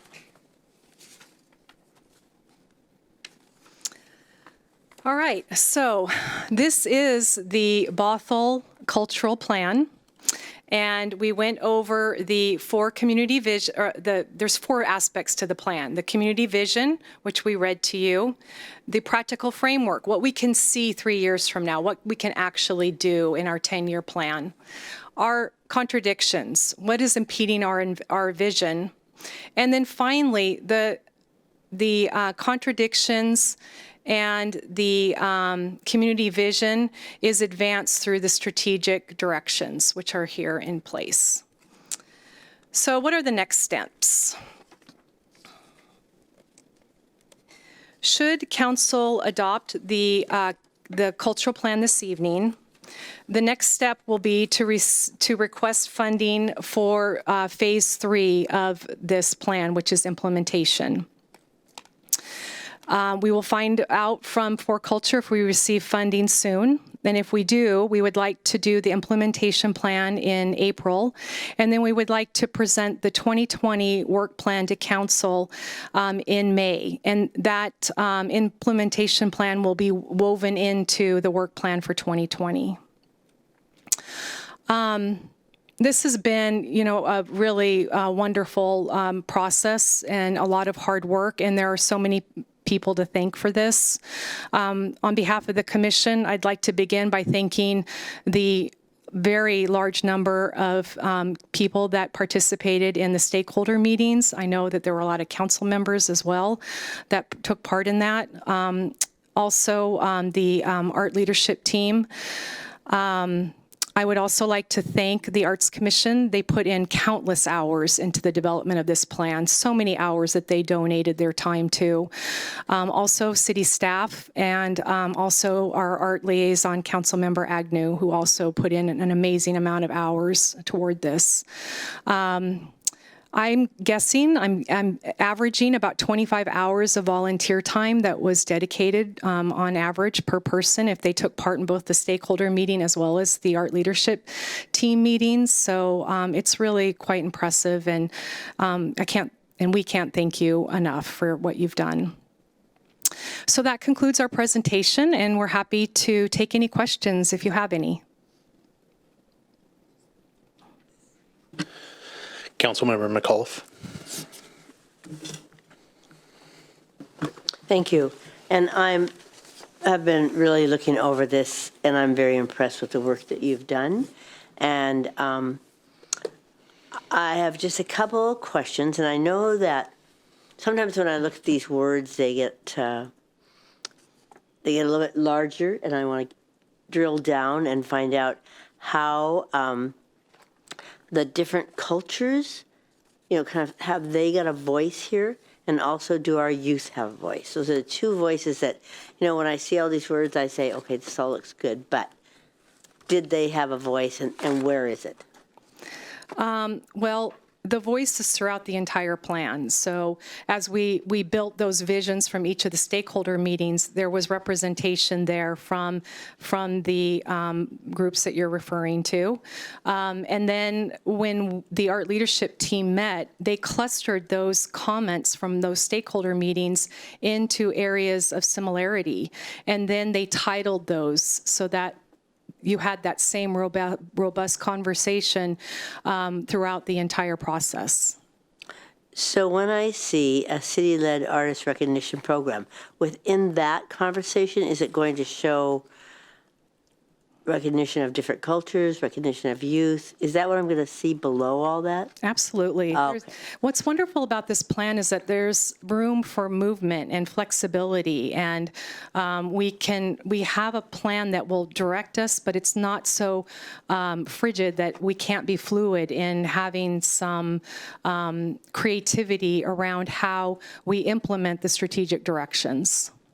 And then finally, this plan, does it put us in position to get some grant money from different groups in order for us to fund some of these? Well, it depends. Because we're part of a city, we cannot go after a lot of those foundations. Those have to be through nonprofits. Mm-hmm. But trying to work to engage artists and arts organizations within the community, there's always that potential of maybe someday starting a nonprofit arts organization in Bothell that could be a funding arm for the commission's work. But that's something that, we will discuss more during implementation. Most of our funding will come through For Culture, which is King County's organization for funding the arts. Right. But I do look forward to future nonprofit status so that we could get some different grant money in. Thank you. You're welcome. And it's well done. Thank you. Deputy Mayor Zorns. A quick question and then comment. Nonprofits have more access to more varied grants. Am I understanding you correctly? Yes and no. There are foundations out there that will fund the arts. Not a lot. Some of them are focused on other areas, but arts sometimes is included in those. So they're out there. It's possible. It's finding the right project and the right staffing that could then write those grants and request that funding. That's something that we'll have to take a look at again once we get further along down the path of what kind of implementation are we looking at doing. Okay. There's nothing that would prohibit us from allowing a nonprofit to piece itself into something if we had the platform for them. Yeah, it requires great communication. It requires really good trust between both entities in order for that to work. I practiced it before in another city I worked in, and it's complicated. I'm not going to lie. There are a lot of obstacles along the way, but key communication is really the most vital aspect for that to occur and to be successful. Okay. So my brief comment was I got to participate in one of the stakeholder meetings, and it was fun. I didn't know that, work could be fun, but it was fun to watch it all shake down and come up with a very organized, categorized, comprehensive, big picture with little pictures embedded. I really loved it. Spoke to my Gestalt approach to things, and then all these wonderful details. So my thanks to Councilmember Agnew for being in the trenches on that, and then our Arts Board on that, and you orchestrating, and It's our pleasure. And Una, you helping the masses get through this. I don't know if this quote is something that you just came up with, but it may be something that I quote because I just love the way it was phrased. The strategic directions: we will address our contradictions and advance our community's vision by, and then these really goals, really great goals. But I love that phrase. I may be using it. Address our contradictions. It was great. So whoever got that, props to you. So I don't see any reason why not to give it a rubber stamp. It just is a great piece of work. So thank you. You're welcome. Councilmember Agnew. Are we done discussing, and can I move a recommended action? I believe so. I would recommend that we approve the City of Bothell's Strategic Cultural Plan as recommended by the City of Bothell's Arts Commission. Second. Thank you. We have a motion by Councilmember Agnew. We have a second by Councilmember McNeil. Any further discussion? May I speak to my motion? Please do. I haven't been in Bothell that long. My wife and I moved here in '82, but right after we moved here, I was listening to the radio, and the disc jockey got on and said, "So what does Bothell and yogurt have in common?" And there was this pregnant pause, and he said, "Oh, actually nothing, because yogurt has culture." And I hope by this process, we're going to start bringing a little bit more culture to our city. It was unique. Una, thank you very much for a very enlightening time. She corralled the cats very well. I mean, when you walked in, there were crayons, there were all sorts of creative stuff you could do there, and she herded us all in and moved us in the direction that we needed to go. So thank you very much for that. All right, please place your votes.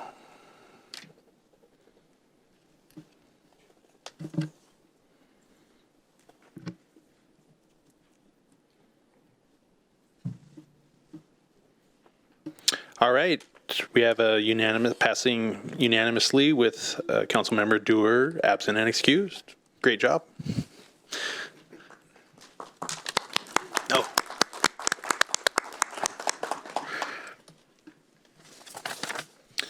All right, moving on to AB 20-025, consideration of responding to the Northshore Parks and Open Space Agency's letter of interest. City Manager? Yes. You speaking to this? Yes. Great. Good evening, Mr. Mayor, members of the council. Councilmember McNeil and I have briefed you on multiple occasions over the last year and a half of the events that have been occurring with NPRSA. This is the most recent activity that's occurred with NPRSA, and what you see in your packet is a letter that was sent from the chair of NPRSA to the 5 member agencies who serve on the NPRSA board with regards to some potential next steps. As you're aware, a levy was passed in November 2019 that provides operational funding to NPRSA for the next 6 years. This was passed for not only facility improvements, but also for administrative operational funds.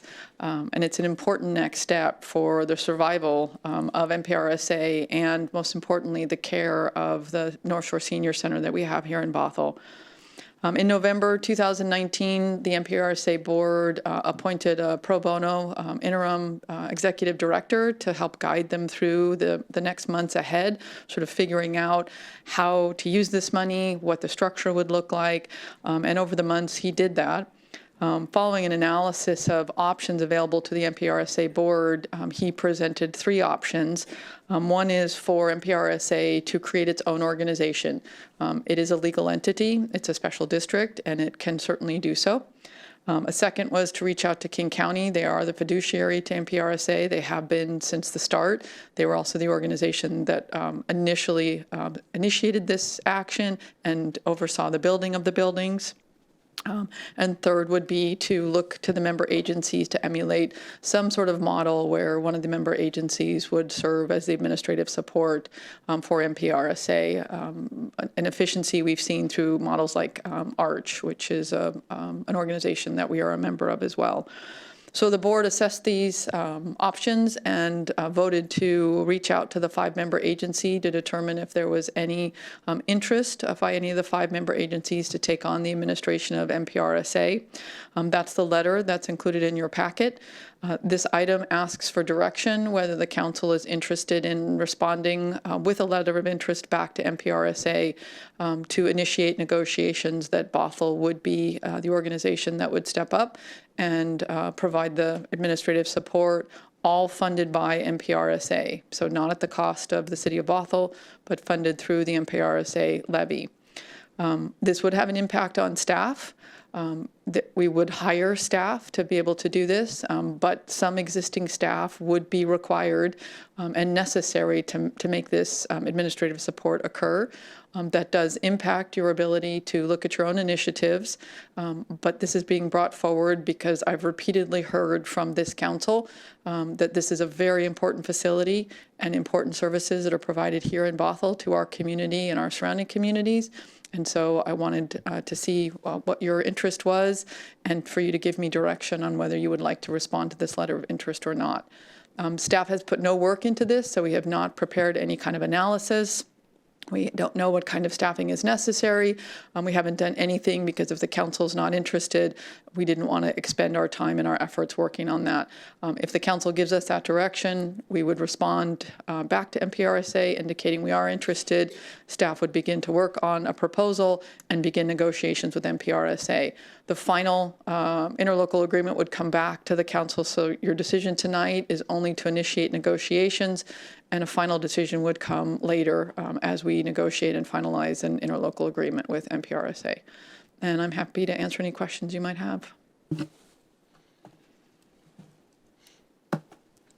Councilmember McNeil. Thank you, Mayor. Thank you, Jennifer and Kelly, for all the hard work and effort that you put into the MPRSA and helping us through the trial times. We are in a unique but very awesome opportunity right now with our senior center to have passed that levy and to be able to do the work on the facility.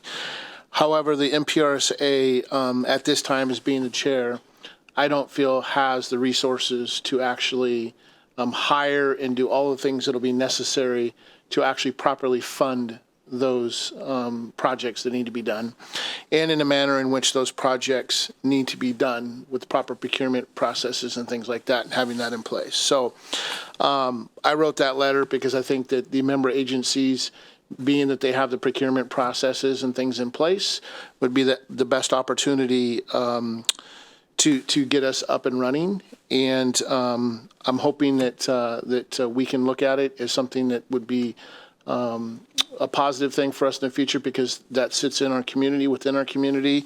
It serves a lot of our seniors within our community, and the community has spoken about how important that is. I would be remiss not to say that it will have, to me, after talking to Jennifer, will have an impact on us as far as other things that might be important to us in the future with workload and things like that with city staff. So I think it's important for us to at least look at that. And know that that could potentially be an impact for us in the future. But I think this is something that we need to take very seriously. 30 years in the making, we have not been doing maintenance on that building. And if we want to keep it open, like some other cities have let theirs go and have closed, we don't want that to happen here in Bothell to our seniors. Councilmember Agnew. I agree with everything that Councilmember McNeil said. This entity is very important in our community. It's one of the busiest senior centers west of the Mississippi.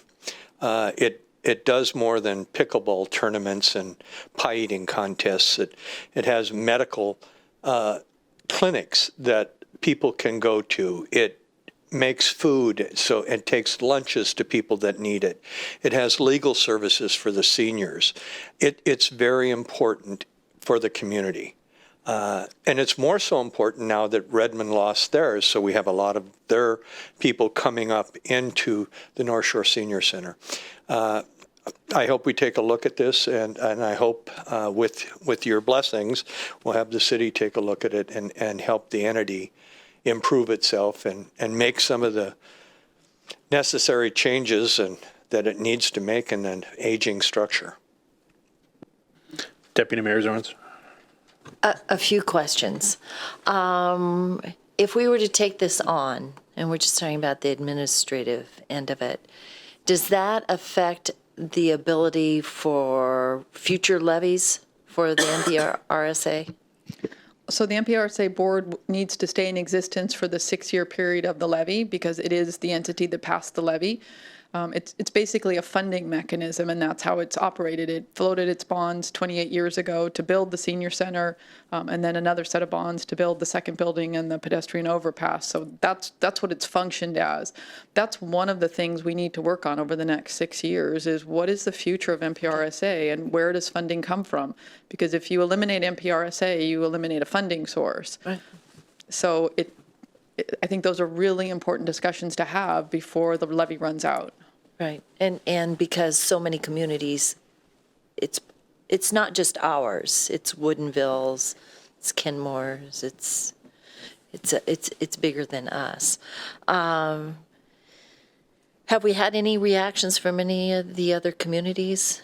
Both cities have indicated they're not interested, and we have not heard from King County or Snohomish County, but we have no reason to believe that there's any interest. Okay. And then my last question is, this is your opinion, is it because it's structured the way it is currently is how it got to such its state of disrepair? It was structured without any operating money or any sinking fund. So all that was done were bonds were passed that built the buildings.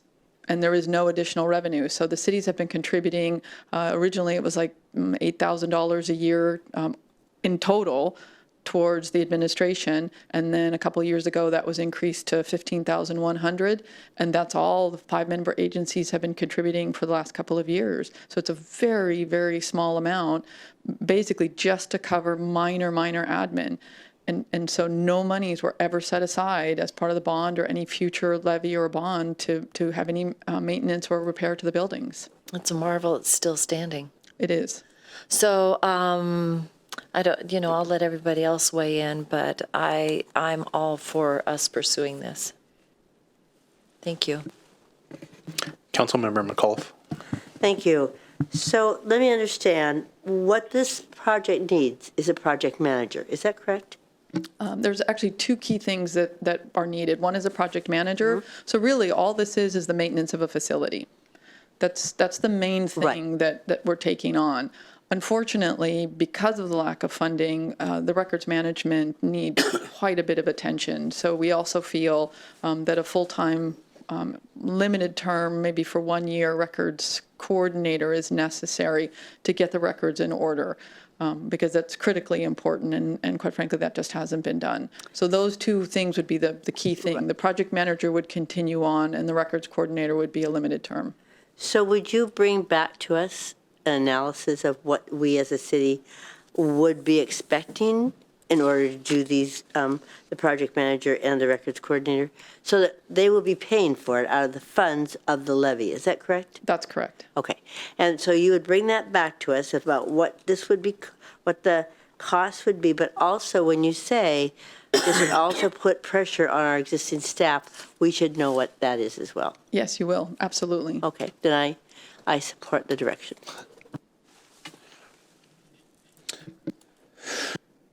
Councilmember Thompson. Yes, it seems that we're kind of the last thing. If all of the other member cities have said they don't want to do it and we don't expect the counties to do it.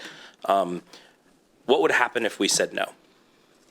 The MPRSA board would have to reconsider its options and look at creating an entire organization. Okay.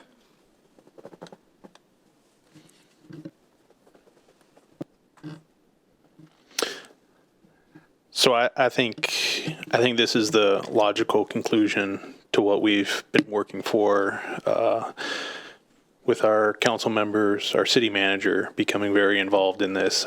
It's in our backyard. I don't know the numbers, but you'd have to imagine a majority of the users are from Bothell, just how close it is.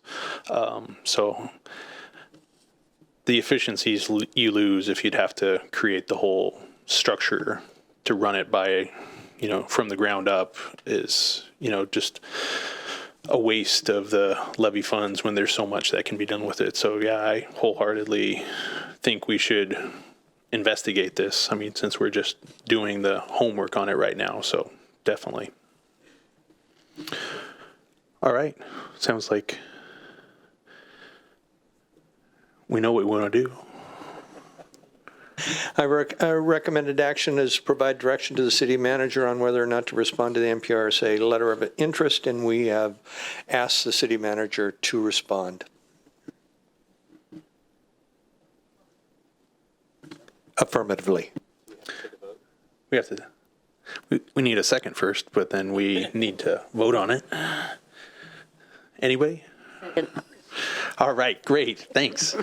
Such a controversial topic here. So Councilmember Agnew made the motion. Councilmember McAuliffe second. Any discussion? All right. If not.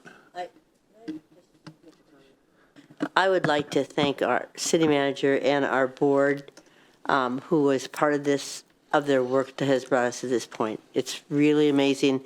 It's all about caring for our community and our seniors. So I want to thank you all.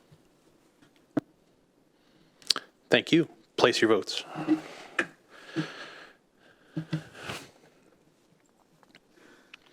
Another shocker, passes unanimously with Councilmember Dewar absent and excused. All right, great. So moving on to AB 20-026. So Director Bothell. Good evening. Financial policies serve as a roadmap for financial decisions and a framework for the consistent, careful, and strategic financial management. Having the governing body adopt the financial policies of an organization is considered a best practice. In the past, financial policies have been adopted by virtue of being included in the budget book, which was adopted by reference in the budget ordinance. Those policies can be found via a link in the electronic version of the budget book. We're hoping to raise awareness of the policies by bringing them to the City Council for adoption as a separate matter in advance of budget development. As you might expect, financial policies also help to guide budget development. It should be noted that the policies evolve due to changes in operations, the regulatory environment, and best practices, and as such, the proposed policies contain a provision that they must be reviewed at least biennially prior to budget development for the consideration of updates.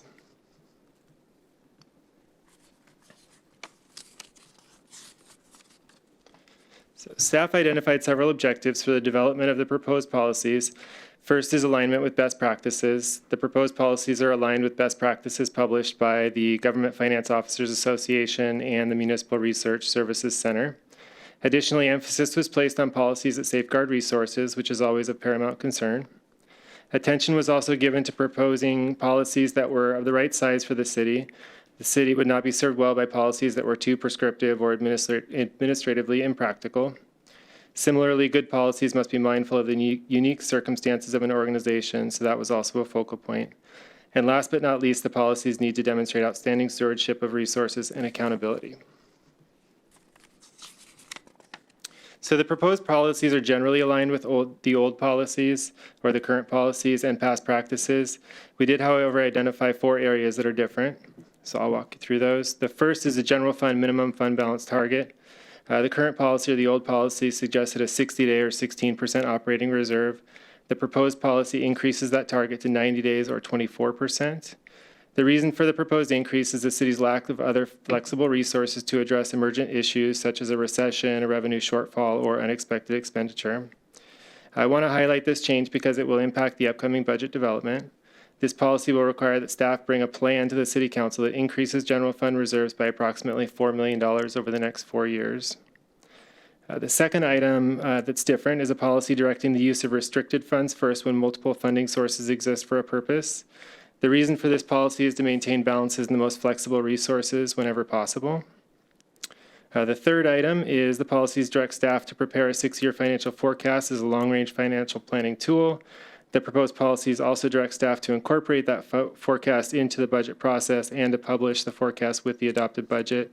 This change will allow the City Council and the community to see the impact of budget decisions on the long-term financial health of the city. And finally, the proposed policies allow staff to make minor updates to the user fee schedule administratively in the second year of the budget. Many of the fees on the user fee schedule are updated annually by the changes in the consumer price index. And this policy will increase efficiency by allowing staff to make those updates administratively.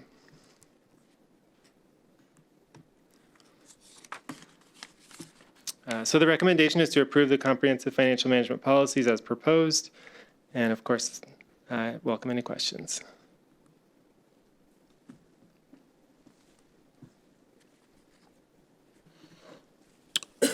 All right, looking pretty quiet down here. Yes, City Attorney. Thank you, Mr. Mayor. So just as a housekeeping matter, if you look at the ordinance, which is on page 181 of 198, it indicates in section 1 that the city adopts the comprehensive financial management plan attached here to as Exhibit 1. Unfortunately, I missed this when I was reviewing it. If you go down to the actual policies, it is labeled Attachment 2. So for purposes of clarification, even though it says Attachment 1, it says Attachment 2, it is intended to be the comprehensive financial management policies with the City of Bothell logo. Located on page 185 of 198 is the intended Attachment 1 to the ordinance, should council decide to pass it. Thank you for clarifying. I was totally wondering that. You're welcome.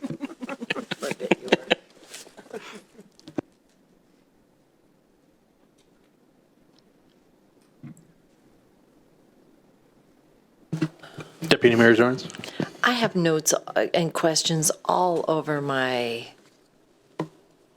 little agenda bill here, and it's complete chaos, so I'm not going to subject you to it. Just one clarifying question. So if we were to sell properties, I was looking at the different ways that we could build this buffer. If we were to sell property, would that help in the budget planning down the road? Theoretically, if we were to have the 90-day buffer and the 24% of our budget, would that be like a major relief to be able to do that? Yeah, that is the most obvious answer to putting away some extra money for that new reserve policy if this item's passed. But the impression I have from this bill is that the goal of the city is to make that happen regardless with our budget and our planning. Yeah, you can absolutely do that without changing the policy. You can always, during a budget cycle, if we know those resources are coming in, we could budget that to just land in fund balance without the policy too. Yeah, I mean, the formalizing the minimum fund balance target doesn't impact your ability to set aside more money without having that policy in place. It would just kind of set the stage for future councils or future budgets to think about maintaining that. Okay, well, I noticed, I appreciate the thought in this. It's a greater mind than mine has delved into this, and I appreciated the concern and the guarding against putting the city into debt. Seeing that referenced in here, and I would like to pull it up, but it's in here. And I saw it, and I appreciate it. So thank you. That's the sum total of my questions. Councilmember Thompson. I just wanted to say that I appreciate the general sentiment of risk mitigation that we're looking at by increasing reserves, and I'm really happy that we're taking a longer term view, because we're going to be around for the longer term.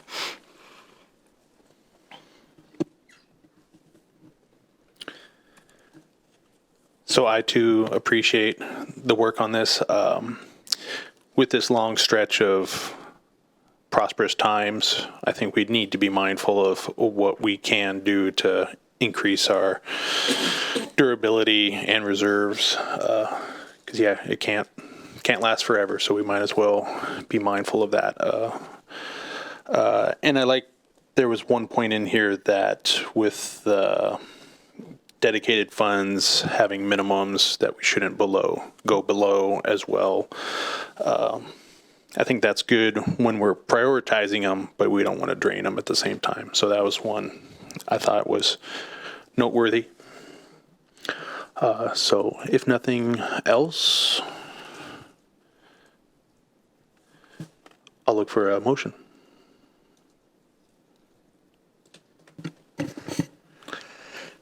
I recommend that we approve the ordinance adopting the comprehensive financial management policies as presented.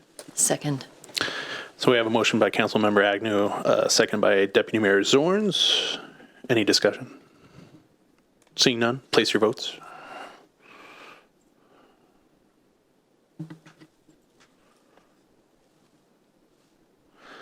And passes unanimously with Councilmember Dewar absent and excused. Great work. Thank you. Yep. So we are looking to take a 10-minute break. We will be back at 8:14.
All right, welcome back. We're on to AB 20-027, Amendment to the Protocol Manual, Section 7.14.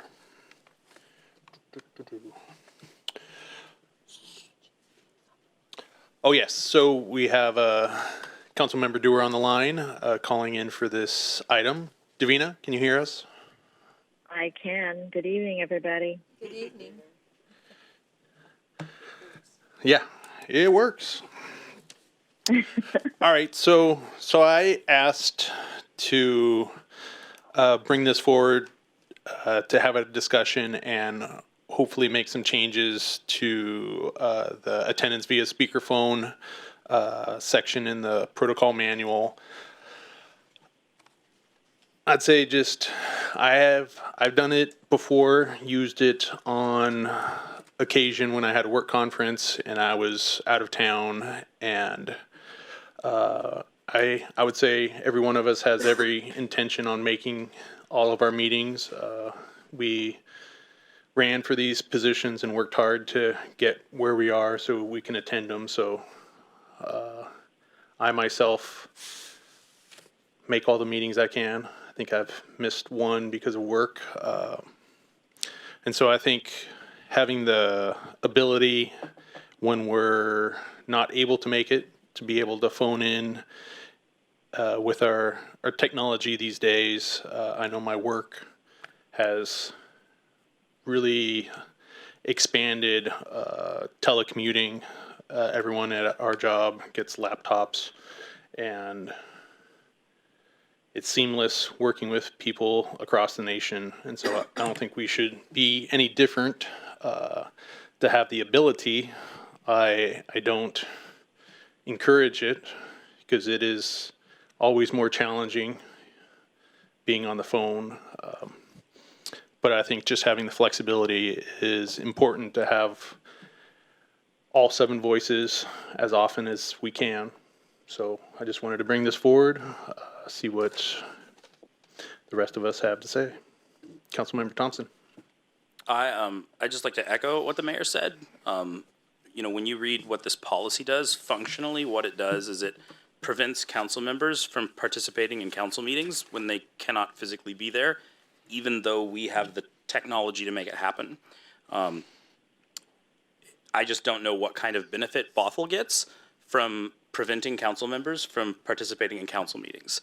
You know, I totally sympathize with the idea that you brought up as well, that we'd much rather have people here in person than on the phone, but we're all busy. We all have things come up. And if somebody's at work, like Davina is right now, if Rosemary goes on vacation, Tom was sick a couple weeks ago, we all have things that come up. And if one of those things come up, I don't see why we should restrict participation in that way at all. This really looks like a solution looking for a problem to me. Councilmember McAuliffe. Well, I think I have a concern. Right now, currently, you can use speakerphone or AVS 2 times a year. I think that makes some sense. I also think what makes sense is that we ought to know how many people per meeting will be doing that. I mean, you could have, 2 or 3 people on a speakerphone. That would not be effective. So I think there should be some language about, granting the permission to do it, knowing that you are the only one at that time doing it.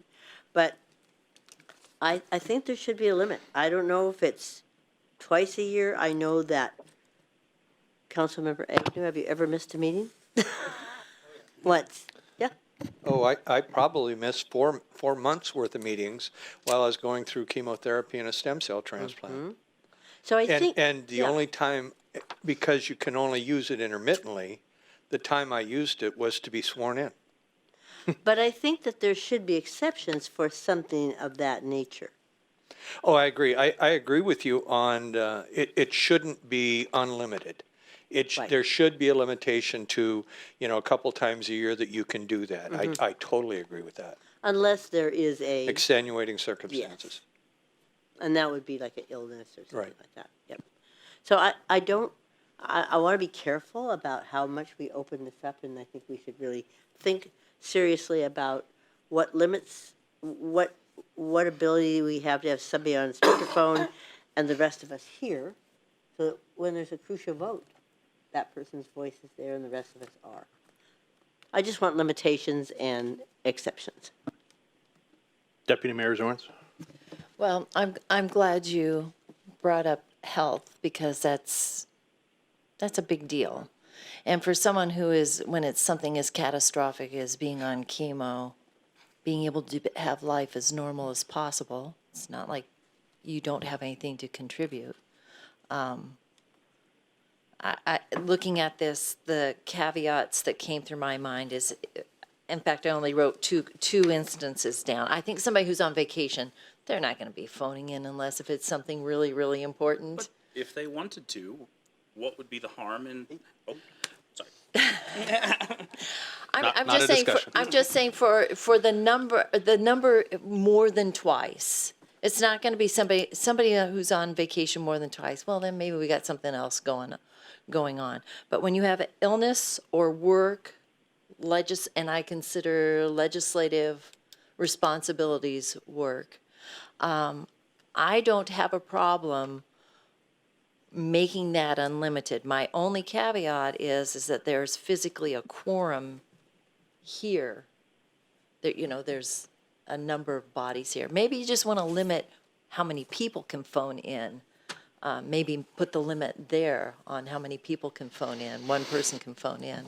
But there's, I really don't like the idea of putting limitations on, and how well are you good at begging and pleading your case if you're sick or you had work that came up. It ought not to be part of that worry if the other conditions are being met.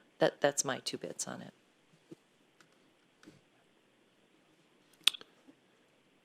Councilmember Dewar, would you like to weigh in?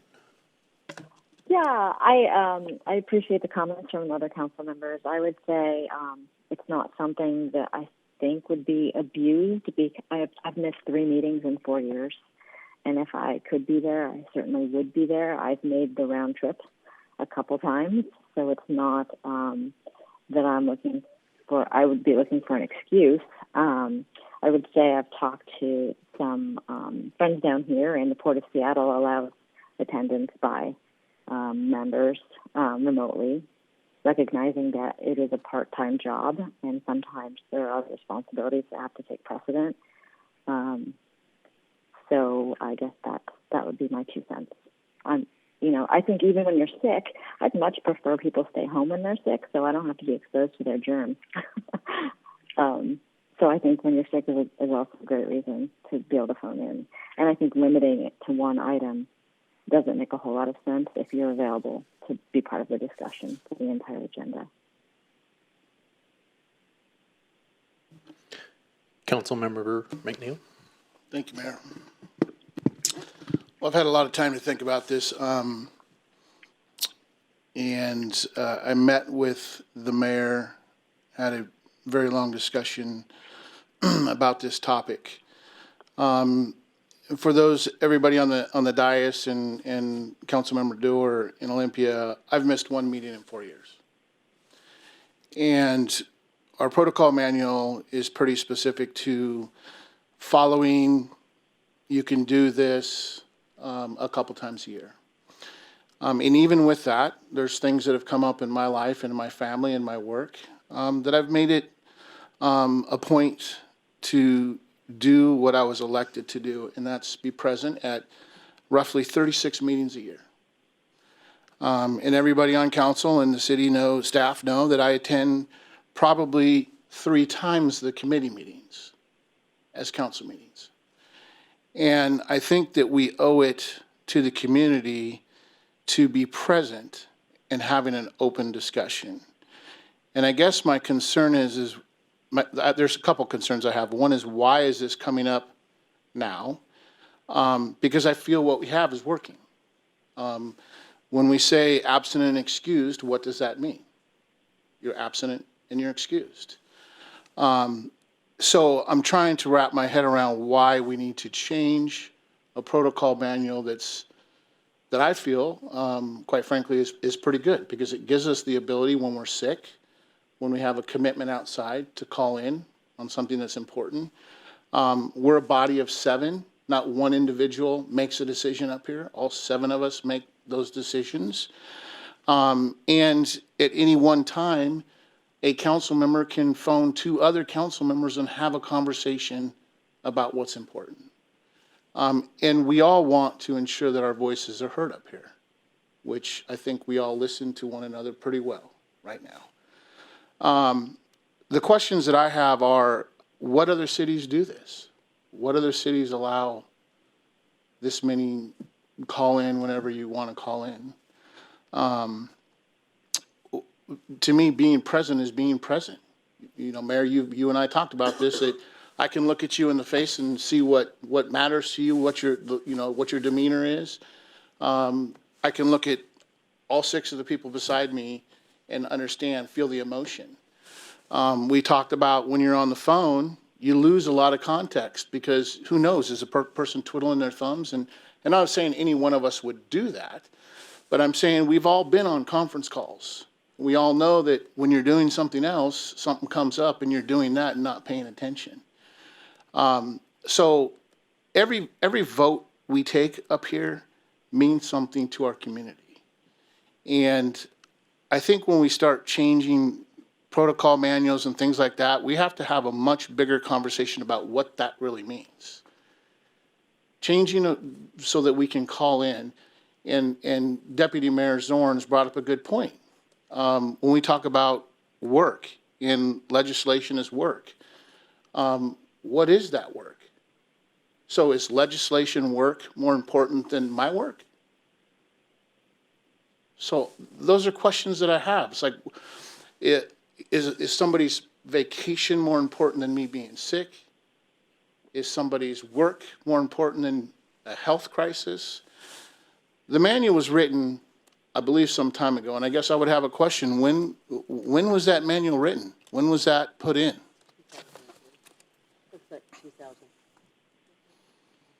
So the manual was first adopted on June 12th of 2000. I don't know if that was part of the original manual that was adopted, but it has been updated 2, 4, 6, 8, 10 times since then.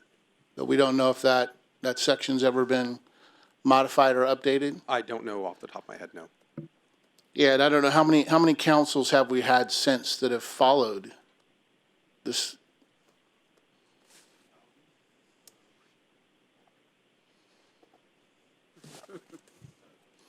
Several iterations with elections every 2 years. I don't know if the incumbents always stayed, or if there was how much turnover there was. But there's been the opportunity for a significant amount, dozens of council members to have participated under the protocol manual. Yeah, so we've had a lot of conversations, and I've spoken to council members, current and past council members, mayors around the region, and about this topic after we spoke, Mr. Mayor. And I don't understand why we have to make this change. If what we're doing is working, why change it? Because to me, it feels like if we change it, to some degree, for those who came before us and have worked so hard to be here every meeting and be present, what are we saying to them? Do I have an excuse now to not make a meeting? Or whose excuse is more important than whose? 45,000 people elected us to be here. Whether 45,000 people voted is another story. But we were elected to be present in these meetings. It is 36 plus or minus meetings a year. I just wanted to let you know that unfortunately on the television, the council member doer is not coming through. The technology is not working, just so you know. There is no technology. I only called in. Why would there be any video? I think what they're saying is they can't hear her. The people at home watching can't hear her. Okay, well, I've lost my train of thought here.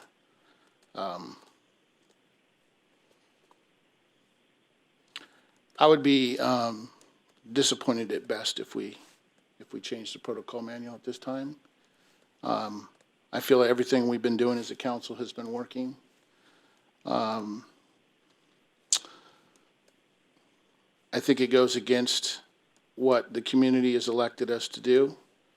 And I will, as I told you, Mr. Mayor, I'll be very vocal about it because I think that we owe it to our community. You heard me speak earlier about the importance of the things that we're doing within our community and how proud I am to be a Bothell citizen. These little things like this, these little changes and things like that, I think need to be checked. So, yeah, I'm disappointed right now that this came forward.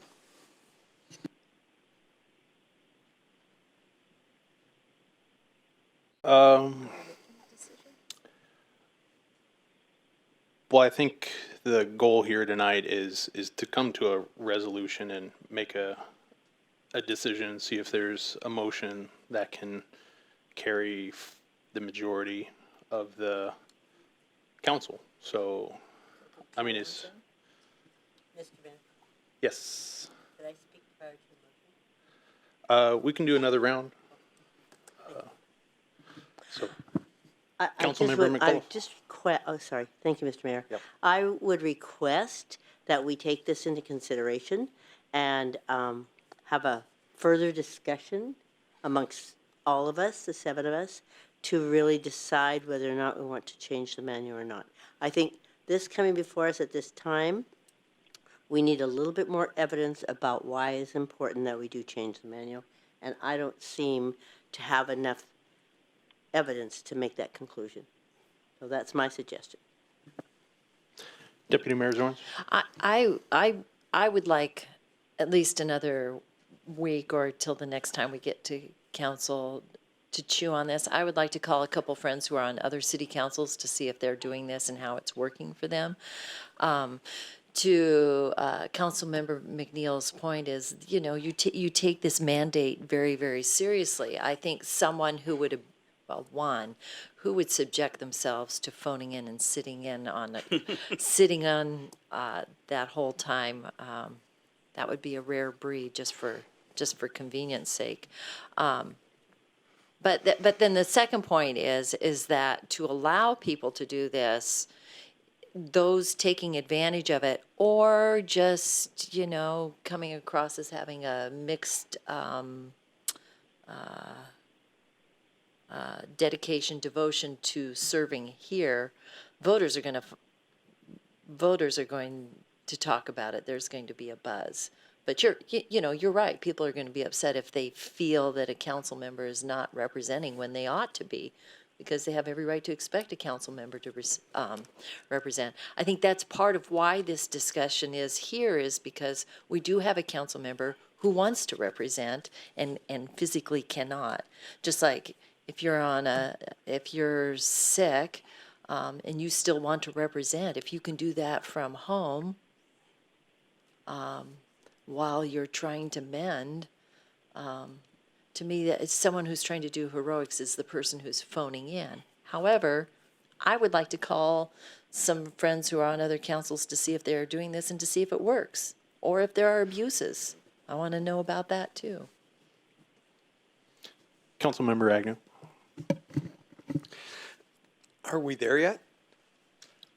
And what I mean by that is right now, it's a two-way conversation when we're up here. And the citizens can't hear Davina at all right now. So our technology really isn't there yet. You know, and that has to have an impact on what we're doing here.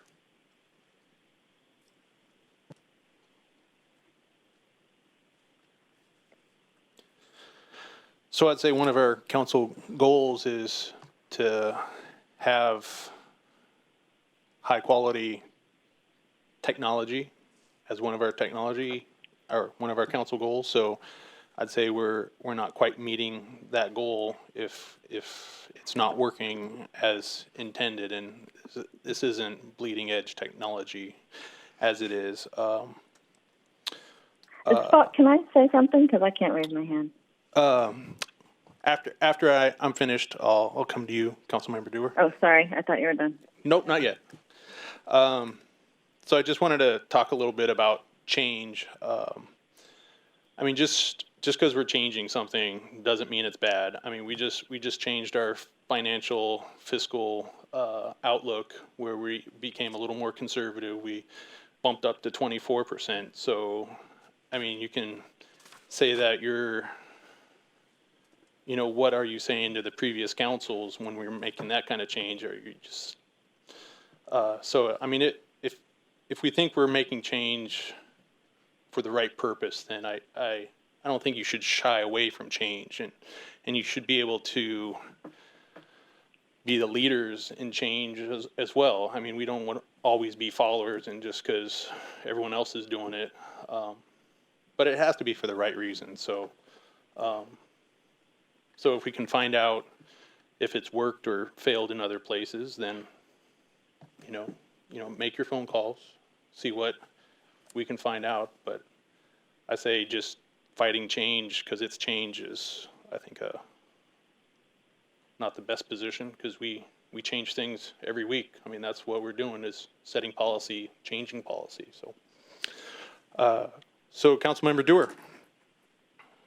Yeah, I just wanted to say that we've in the 4 years that I've been on council, we've never had a problem with the audience hearing a council member. So I think it's interesting that it happened tonight. I'm not sure quite how that happened, but it's never happened before. So I don't think we can judge the success on this evening and whatever may or may not have happened with my audio with the audience.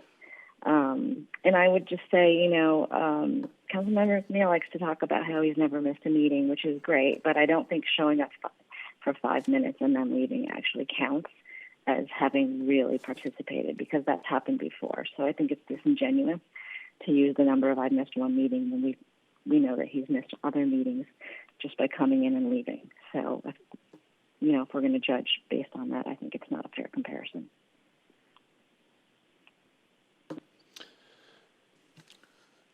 Thank you. You calling on me? Yeah, I just want to say, I mean, let's try and keep it as, civil and, don't try and make any innuendos or anything. I mean, we're having a discussion and we're Box is open, Mr. Mayor, if I will. trying. I mean, we're all working together and we have the common goal of the city at heart here. So we're just trying to do what's best and be able to have the voice of 7 be true. So, Councilmember McNeil. Thank you, Mr. Mayor. And I will not be silenced, and I'll let the record speak for itself on how many meetings I've made and how many I've missed. But to me, now that this has been brought up and said, and the fact that we're talking about one council member specifically right now, draws concern for me that we're changing something for one council member now that that's been brought up. Why are we changing it? Is it for the right reason? The question is, what is that reason? Why are we changing it? Physically cannot be here. What does that mean? Physically cannot be here. And again, what is the ultimate purpose of the change that we're doing? Because what we've been doing has been working. And so again, I'm just going to state it as it is. This is disturbing to me, at the least. This, I feel, is dividing the council right now, bringing this up. You've heard, I've said this to your face when we met, that I feel this is a divisive action that we're looking at right now. And it deserves more conversation, period. It just does. Councilmember Thompson. So I would like to bring this discussion back to exactly what this rule does. And Council McNeil said wonderful things about representing the people and representing the community. And there will be times when, for whatever reason, we are unable to make it. And doing this allows us simply to spend more time representing the community. Nobody's making the argument that we should be able to sit at home and phone in. But there will be times when people aren't able to make it. And the question is, do we want them representing the community in that time, or do we not? And right now, our protocol manual allows us to do one agenda item twice a year. So except for those two, our answer is we do not want them representing the community. And I don't think that's what we got elected for. James, you also brought up a really good point, or Councilmember McNeil, about the different reasons people miss meetings, and who is to say which is more valid and which is not more valid. I think that's a great argument in favor of not restricting it and trusting that we ran for this office. We work hard for it. We work hard for Bothell, and we don't necessarily need to have this rule restricting us from participating when we could otherwise. Hang on, I have a list. Oh, I was also going to say, Mayor Olson mentioned that work happens over the phone. My entire job happens over the phone. Like, everything I do at work is on the phone. Is what I accomplish at work no less real? Like, I don't think so. The technology exists, it's simple, and this is the way that many organizations function. Most of the arguments that I've seen against this are based on inertia, based on this is what we've always done. I would just ask, why have we always then had rules in place that restrict council members from participating in council meetings? Like, why would we not encourage more participation? And since it's come up, I will bring up the fact that Representative Dewar on the phone got a new job. She's in Olympia representing us as a rep as well. And that has been a fantastic thing for Bothell so far.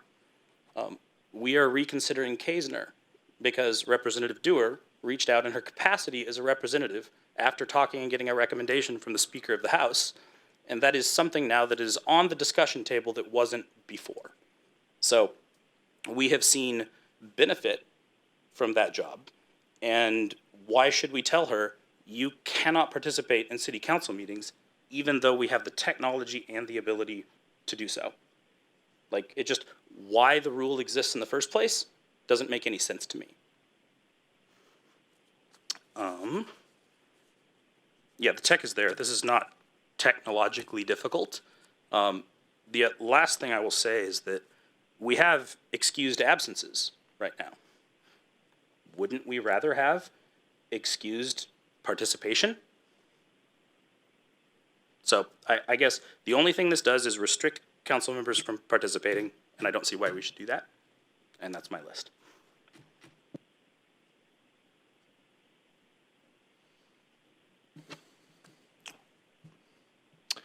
All right, some very deep conversations, discussion up here. Appreciate everyone being honest and thoughtful. Seems like it's leaning to be tabled for further investigation unless someone wants to make a motion. But I think it's leaning towards that end.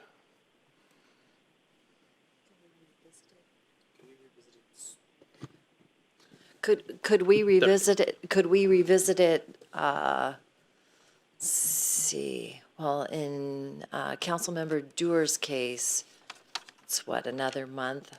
I don't know. I can't tell the future. I don't know what's going to be on everyone's plate through the rest of 2020. But it would be good if we could revisit this sometime in the next month or two, and just either let it lay as is or do some tweaking on it. Yeah, and this, for me, the seed was planted a long time ago when I had my work conference, and it let me be present, but it was for one topic. And when I was on the Snohomish County Board of Health, we had different circumstances. People are traveling from further distances for every meeting, but they were having trouble getting quorums. And so they expanded their phone-in capabilities, and they were able to meet their quorums, and they were able to get the work done for it. So, I mean, I don't see this as a single item issue. I would still want it to come back, whether it's March or April, and have further discussion. It's for me, it's not about one person. I think the timing is unfortunate. It looks like that, but it came more apparent to me that we should talk about it when we had the kind of the severe weather, and we ended up canceling council earlier in the year, and for some people driving in that type of weather, you know, some people can make it. I mean, Councilmember McNeil and I both have capable four-wheel drive vehicles. Others do too, but some don't. So I just didn't want it to be a limitation. So, I mean, I say we table it for now. We find out more information.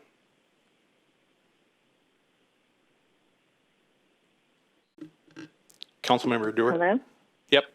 Sorry. I just wanted to say that we've all been elected to represent, and I think I would think as a citizen, I would want people that I elected to represent me and to be there for the discussion and not be prohibited from participating. And for my case specifically, I was elected. People knew that I held another office, and they still wanted me to represent them. And so I think that should be part of the consideration as well. And like you said, it's not about just one member, but it feels a little personal this evening, so I thought I'd mention that. Councilmember Agnew. Did I hear you say we were tabling the motion?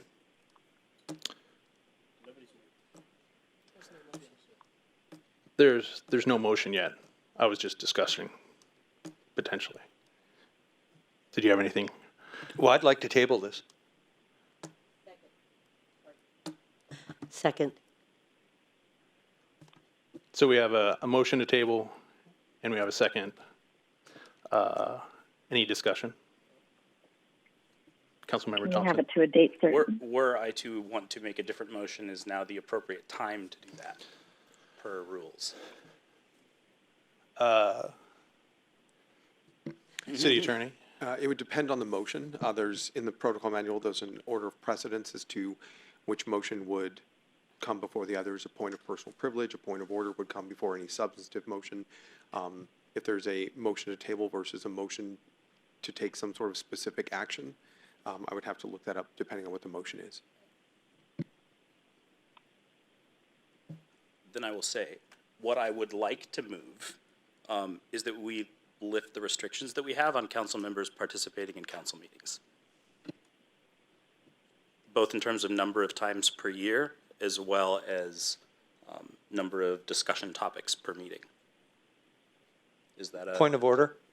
Is there a motion here? I'm explaining what I would like to move so that the city attorney can then tell me what precedent would be. And I'm looking through the protocol manual. Yeah. So I'll need just a moment.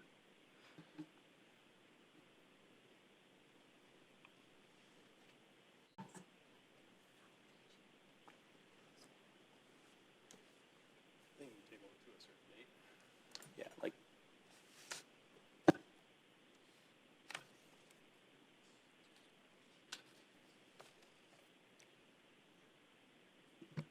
Okay, so according to the protocol manual, Councilmember Agnew's motion would be considered a subsidiary motion, which change or affects how the main motion is handled. This motion is voted on before the main motion. The proposed motion by Councilmember Thompson would be considered a main motion, so council should address Councilmember Agnew's motion to table first.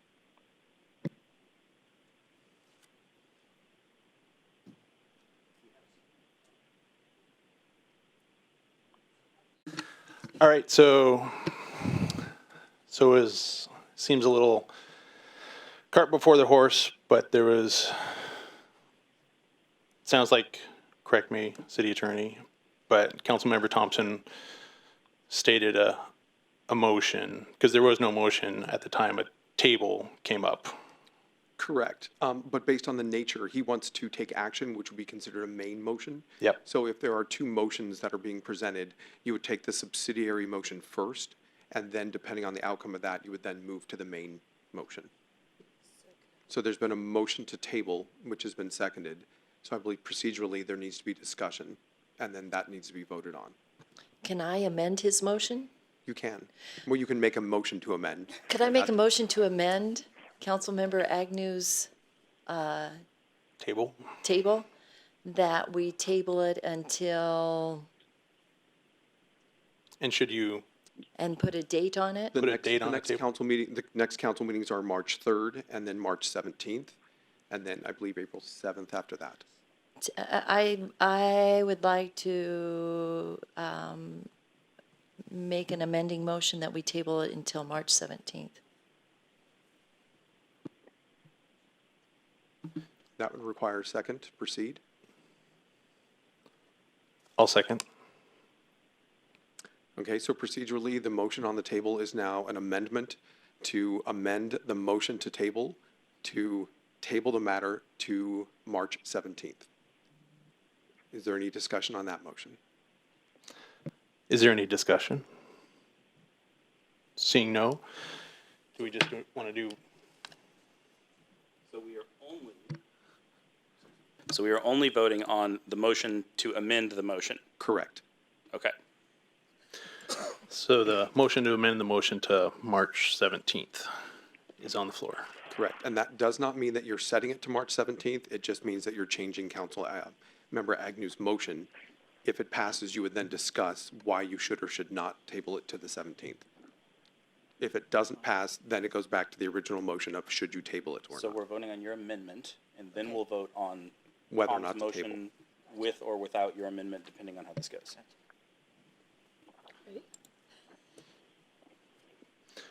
All right, place your votes.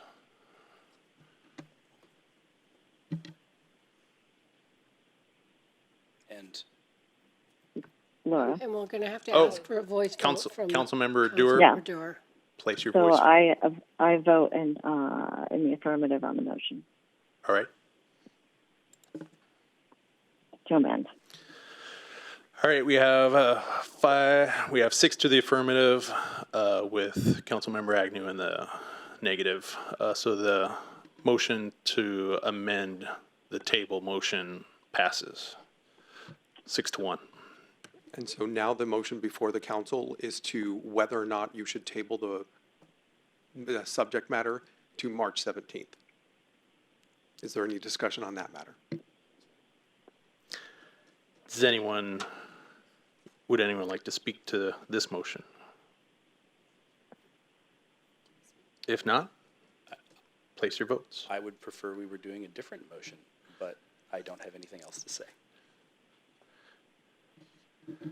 All right, place your votes.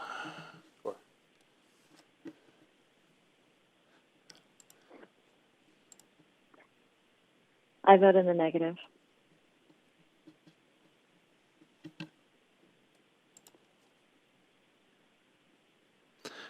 So we have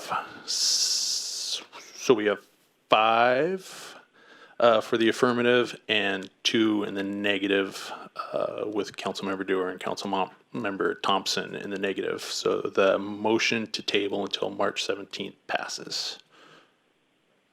All right, so we'll bring this back March 17th. So please reach out, find out the information that you need to. Councilmember Dewar, thank you for calling in. Thank you for letting me. I guess I'll see you guys back in Bothell. Take care, everybody. All right, thank you. Okay. Yep. Bye. All right, we are on to AB 20-028, Business Licensing Program Update. And it looks like our presenter is our favorite son of Bothell, Mr. Bothwell. Sorry.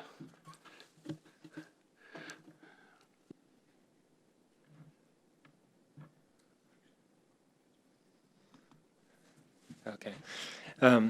So as you're aware, Bothell has a longstanding business licensing program that was established back in 1960. A few changes and updates have been made along the way. The last major update occurred in the year 2000. The current fee structure, is unique and relatively complicated compared to the majority of the 230 cities that have a business licensing requirement. The licensing fee structure consists of 3 elements. Those elements are used to calculate the business license fee. The 3 elements are business classification, number of employees in Bothell, and square footage of the facility in Bothell. And the business licensing program generates just over $1 million annually to support the general fund. In 2017, state lawmakers passed House Bill 2005 to simplify doing business in Washington State. One of the provisions of that law is to move all local licensing programs to a web-based business licensing system by the year 2022. The web-based systems cannot accommodate Bothell's unique business licensing structure, so the city must change its structure. The purpose of this briefing is to create awareness of the staff project to draft a recommendation of changes to the city's business licensing structure that will allow the city to comply with House Bill 2005. So the project is to recommend changes to the business licensing structure that meet the following objectives. Simplify the licensing structure, fit within a web-based licensing system, be acceptable to stakeholders, and meet the revenue objective of the city.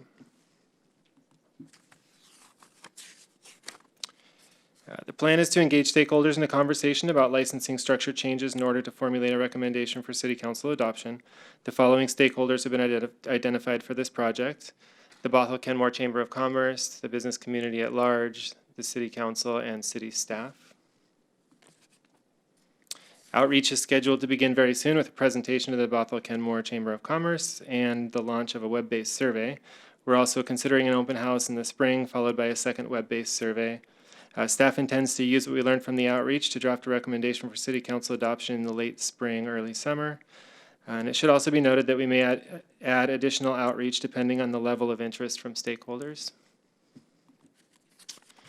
So this is just a briefing, but I'm happy to answer any questions or receive any feedback. Councilmember Agnew.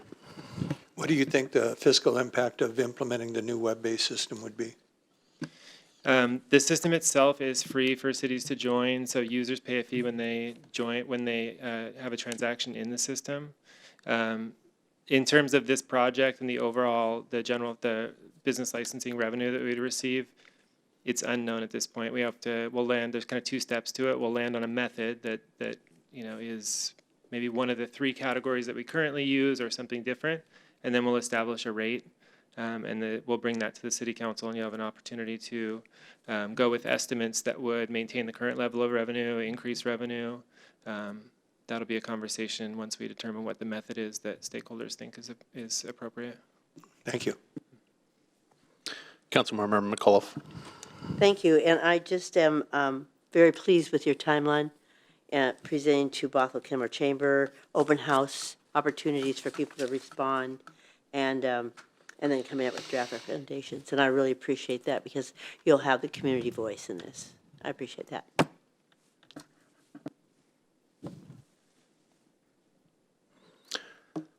All right. Well, I think it's kind of been the theme the last couple of meetings is community outreach, finding out what our stakeholders feel. So I think this is great. It's one of our council goals. So I really appreciate putting this together. And I mean, it sounds like it has potential to be very beneficial for us. So I look forward to hearing more information in the future.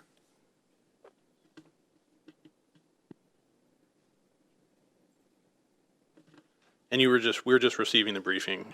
That's correct. All right.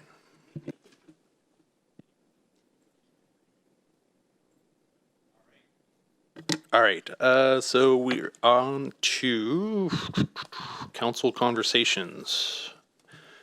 Anyone have any topics that they want to? Councilmember McNeil. Thank you, Mayor. Conversations, we're back and forth, we're just conversing. Having a Yes. good time doing it? Yes. Okay. I want to talk about the treatment of council members and how we're treated and how we treat each other. I think it's important that we understand we all come from a different background and a different lens.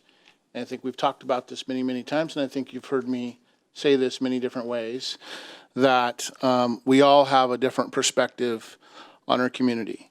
The last, the bill before, the AB bill before, I felt like I was attacked in that phone conversation with the Councilmember Dorr. I'm just saying it because that's how I felt. And I would say that when we talk about how we treat each other, nothing that I had said was anything about a specific person except for the fact that we're talking about one person. So when we say those things and do those things, we must understand that they come with consequences. So we talk about representation and how we represent our community. And on February 7th, which is my birthday, I reached out to Legislator Dorr regarding House Bill 2907. And I reached out to her not only as a council member, but as a constituent. And I asked in a text message, can you give me an update on 2907, House Bill 2907? And the response I got back was, what's 2907? To then respond back, House Bill 2907, wanted your feeling. I see you sponsored it, hearing some things about it, wanted to know how it's affecting businesses. I'll get back with you later. Okay, just call when you can. During a PIC meeting on Wednesday last week, I received a text message. Sorry I didn't get back to you. I spoke with Angela, and she has the skinny. Angela referring to the mayor of Redmond. And so the reason I bring this up is because when we talk about representation, if a community member reaches out to any one of us about any topic, it's our responsibility, whether we agree with them or not, to at least talk to them, hear what they have to say.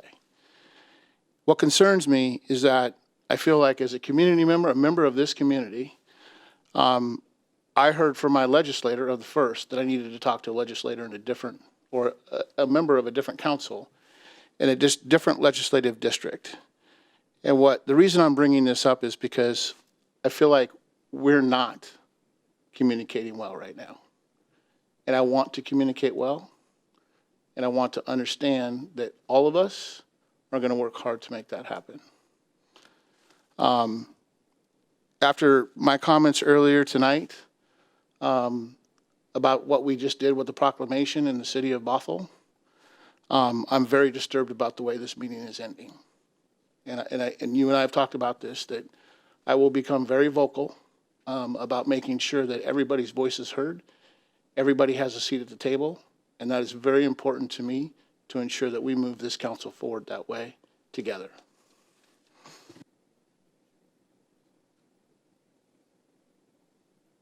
Any other topics for council conversation? Councilmember McAuliffe. Thank you, and I just want to take this opportunity to make sure that our people out there who are listening or going to listen will be at the Chamber Luncheon tomorrow at the State of the City of Bothell address, which is at Evergreen Church Auditorium, where our city manager, Jennifer Phillips, will deliver the address and will let us know of our past progress and what's ahead. So I just want to make sure the public really knows this is a great luncheon to attend. I hope it's not sold out. Thank you. 10 tickets left. Not only is it a great luncheon to attend, I've sat under a couple of her presentations, and she could teach a class on how to do good presentations. Thank you. She does a really nice job. People walk away feeling like they know Bothell better, which is really good. Well, hopefully it rubs off because I'm going to be up on stage speaking. No heckling from the crowds, right? Can I bring something up since this is a conversation? We don't have to move motions. At some point, We had someone speak about crane lights, and I had asked our city manager if there was code on crane lights during construction, because my neighborhood has been illuminated a few times, and it's been, the way the city has managed it is they make it between the person who's hiring the contractors out, and they've done it took many, many nights of finessing what the lights work.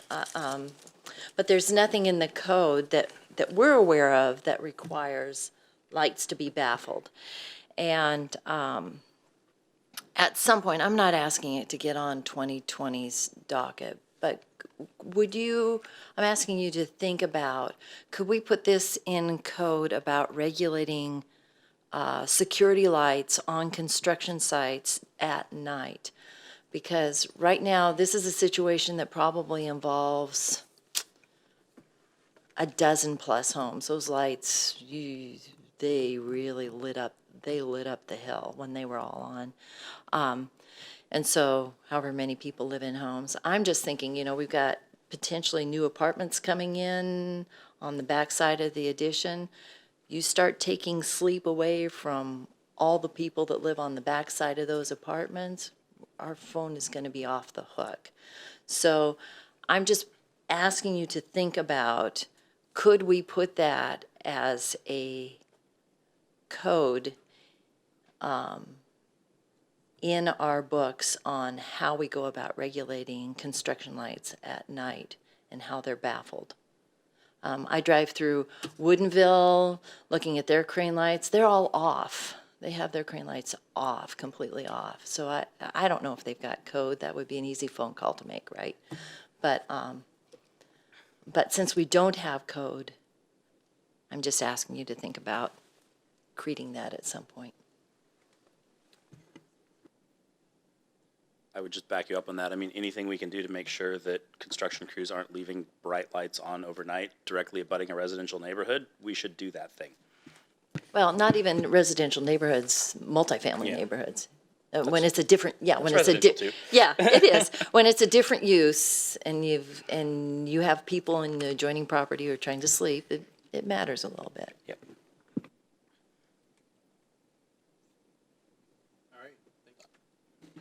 Thank you, Deputy Mayor Zorns. Councilmember Thompson, did you have a topic? Yes, I was on a conference call with Rod Dimbowski and some other leaders from the North region earlier today. Councilmember McNeil knows a little bit about this. It was discussed at PIC. King County is looking at going for a metro levy this fall. A prior countywide levy, kind of the backstory, failed years ago. So Seattle created their own transportation benefit district and essentially bought up transit service only in Seattle. Seattle's levy is up this year. They expect to be able to pass it again. And without Seattle, we're probably very unlikely to get something passed. So the question is, do we want to regionalize, for lack of a less obnoxious term, that levy? So do we want to essentially buy up service for the entirety of King County? And they are asking, the county council is asking essentially, are cities going to support this? And we want to generally communicate our support or lack thereof. We don't have any specifics as of right now in terms of where exactly service would be bought up in non-Seattle King County. But, you know, Seattle over the last 10 years has seen massive gains in transit. They have over 70% of their residents within a 10-minute walk of transit. Personally, I would love to support this as a city, but I just wanted to open that discussion up and see what you guys thought about that in general. Yeah, we've heard a lot about it. So I believe we had representation, and I know we're not supposed to talk to staff, but I believe somebody from the city was on that phone call today as well. I spoke to Rod briefly after the RPC meeting and heard a little bit about it. Some of the questions that are coming out are around what services are going to be provided. Is it going to be fair and equitable within different cities? Is any of that funding transferred through to City of Seattle if we sign on with the City of Seattle? So a lot of those questions When something new comes out this quick, this fast, let's go, let's move, let's do it.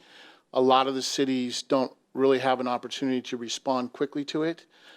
We saw the same thing happen at RPC with the Homelessness Authority, where it came out quick. It's the city of Seattle signing on with King County. There's $110 million. Are the cities going to support it? And when we stopped and took a bigger look at it, we found, wait a minute, this is the city of Seattle and King County, not the outlying cities, all 38 of the other cities participating.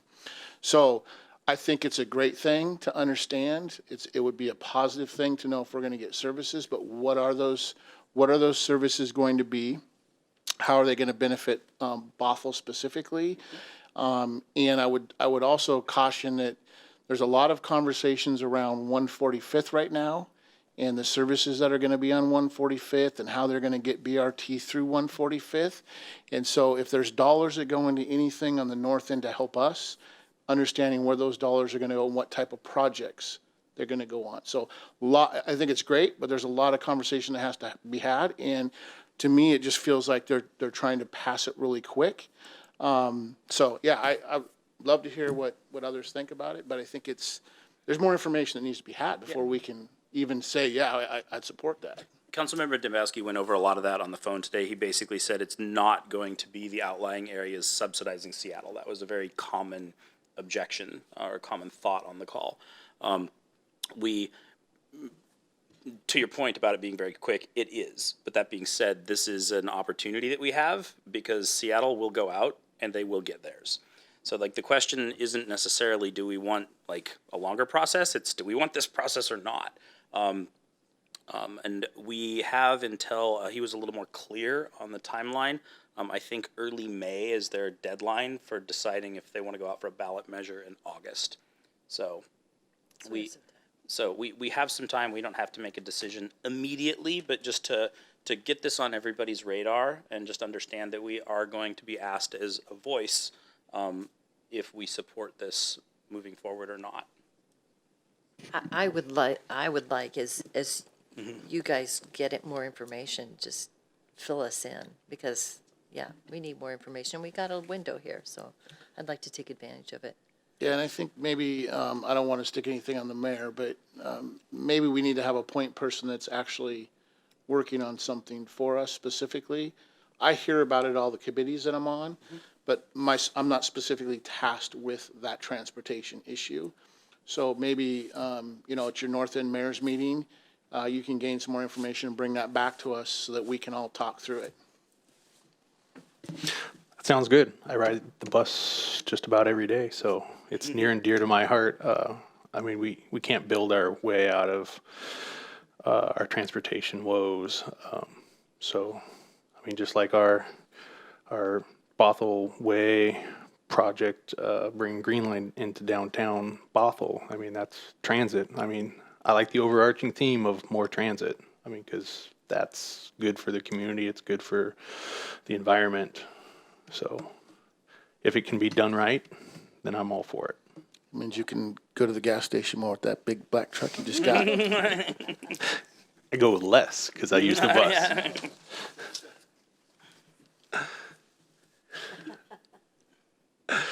All right. Did you have another topic?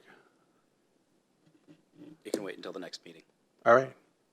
Well, if we're all conversed out, we can adjourn. I move we adjourn. Second.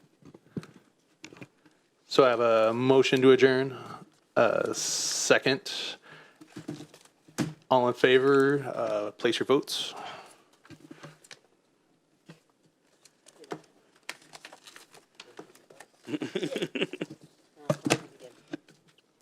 Oh, look at that. They want to stay longer. So we have 4-2. Luckily, motion passes and Councilmember Dewar is absent and excused, but we can go home. Thanks, everyone. So I commute here from Montesano, Washington, which is 40 minutes beyond Olympia. I'll leave at 4 in the morning to get back in time for work, but there's no reason